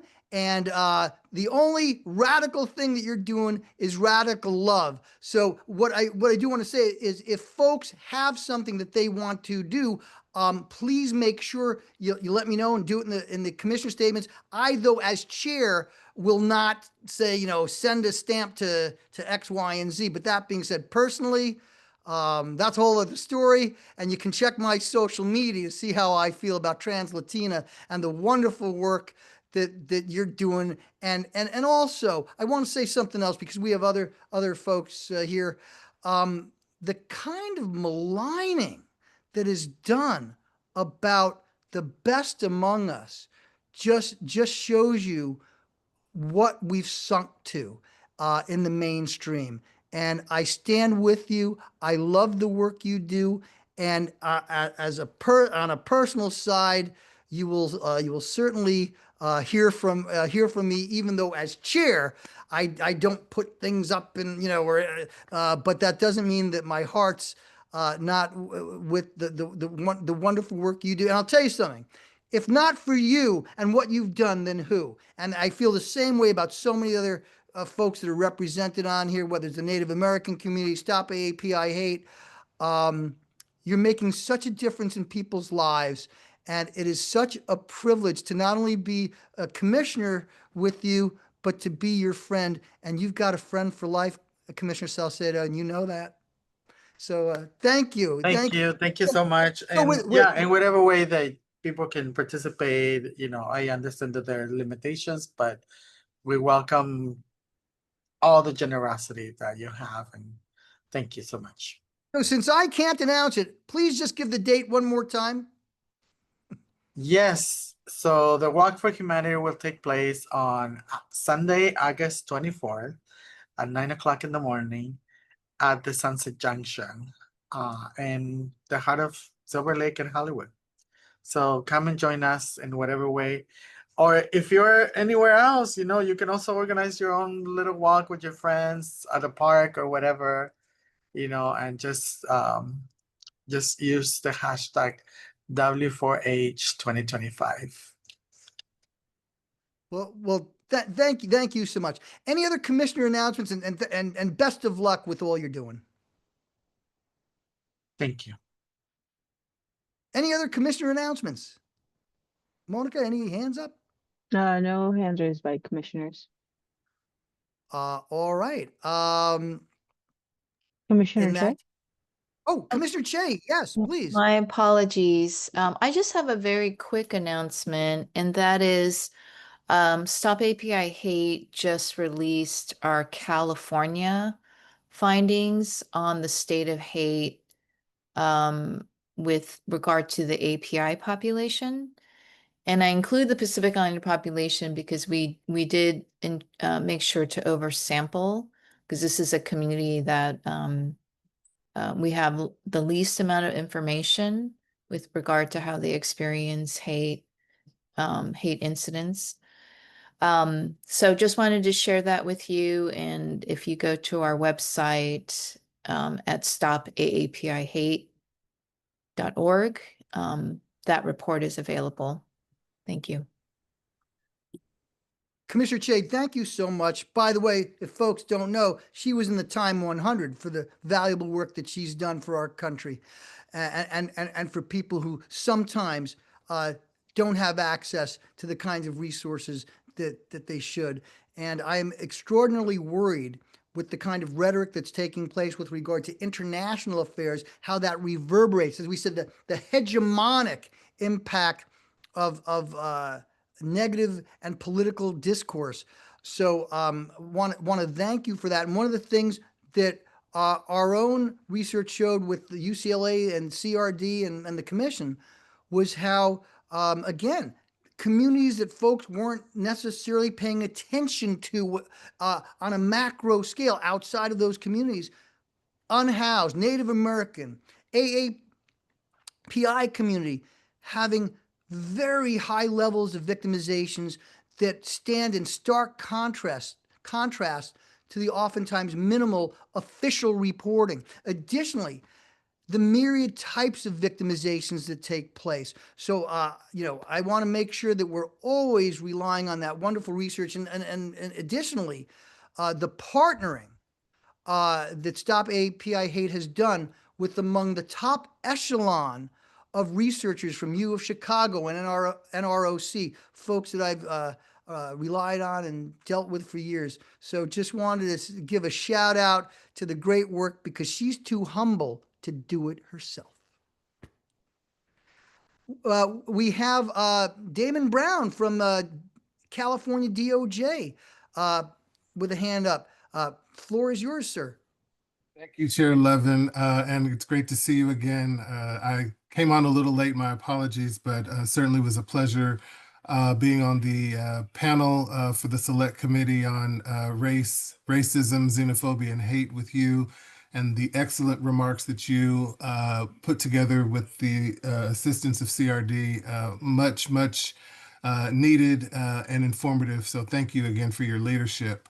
I also wanted to just announce that on July 30th, the Department of Justice is hosting its annual hate crime briefing at 11:30. And I'll make sure that Alec has the information to distribute in terms of registering for that event. CRD will be participating in that briefing to talk about California versus hate resources. And we will be going over the latest information in our 2024 report. So hopefully folks can attend. And then we'll also be having a briefing on our State of Pride report that was issued last month on the same day, July 30th, at 10 o'clock. This is a virtual event as well, where we will be going over the highlights from our State of Pride report that talks about the work that the department is doing to advance the rights of the LGBTQ community, both here in California and nationally. We certainly would welcome all participants to participate in that too. And I'll make sure that Alec again has the registration details for that event. So thank you. Thank you so much. And I'll make sure to personally put that out on my social media. And thank you so much. And if there's any comment you want to have now on your latest hate crime report, which showed a 2.7% increase in 2024, happy to have it. Otherwise, we'll make sure to bring it up at subsequent meetings, or if you like, you're welcome to, or we'll just tune in. But if you could send us those links, now they're both virtual, you said, correct? Correct. Both virtual events. I would not volunteer to keep everyone from their next appointment by going into the details of that report. Suffice it to say, unfortunately, both the department, CRD, and this commission certainly have their work cut out ahead of them to continue to work to eradicate hate in the state. So hopefully the resources and tools in this report and that the department has will be helpful and useful in this work, but definitely looking forward to being able to go into it in more detail at the briefing.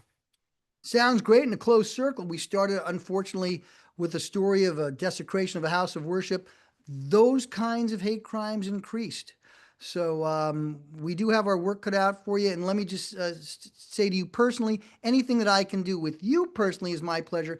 Anything that I or the commission or CRD can do with the Attorney General, we're on the same team. And I also, while I got you here, a captive audience here, I want to convey my personal gratitude to you and the Attorney General for stepping up and protecting the residents of California from federal, not just overreach, federal terrorism with respect to what's going on. Last I counted, 16 lawsuits. It's probably more now. 33. It's like the stock market. It's literally changing every day, and yet these lawyers that I know in both CRD and the AG's office are doing yeoman's work, and gratitude from myself and the other members of the commission. And speaking as such, the vice chair, the floor is yours. Thank you, Chair. It just occurred to me that it would be awfully lovely to wish you and your fiance a wonderful wedding. I don't know the exact date, but I know it's coming up. I just want to say congratulations in advance and wish you every happiness. Thank you. Wish her the best of luck and patience. I think she's got that already. Thank you so much, Vice Chair Damsky. We'll make sure to have you and anyone else from CRD or the commission at a shindig when we do it on the West Coast. But that's so kind. Thank you so much for your good wishes. It's you all touch my heart more than you know.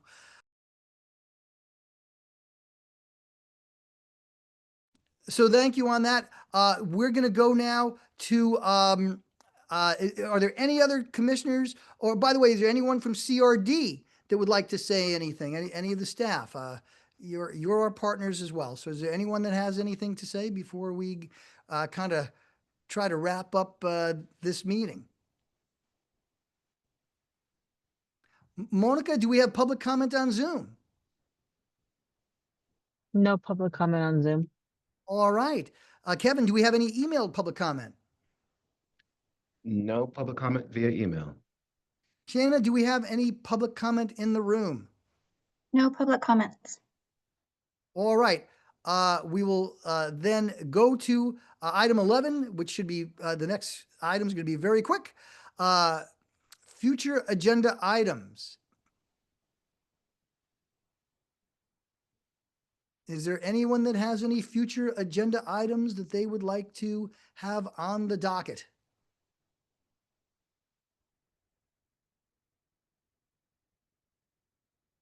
All right. Monica, do we have any commissioners with their hand raised? No commissioners have their hands raised. Fantastic. Kevin, do we have any emailed public comment? No public comment on email. Shanna, do we have any public comment in the room? No public comment. All right, we will then move to agenda item 12, public comment on items not on the agenda.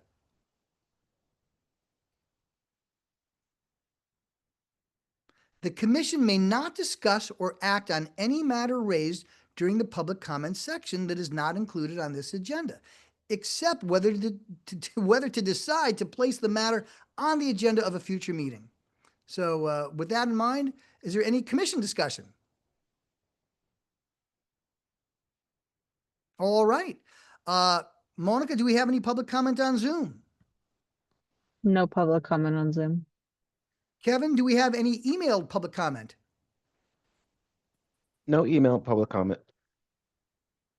Shanna, do we have any public comment in the room in Los Angeles? No comments. All right. On that note, as I'm going to go off and try and meet with NGOs and best practices people on the East Coast, we're going to go to adjournment. So this meeting is hereby adjourned. Item number 13 at 11:11 a.m. Pacific time. And to all my commissioner colleagues and CRD staff, thank you so much from the bottom of my heart for the great work you're doing. And we'll see you next month. Adjourned, 11:11 a.m.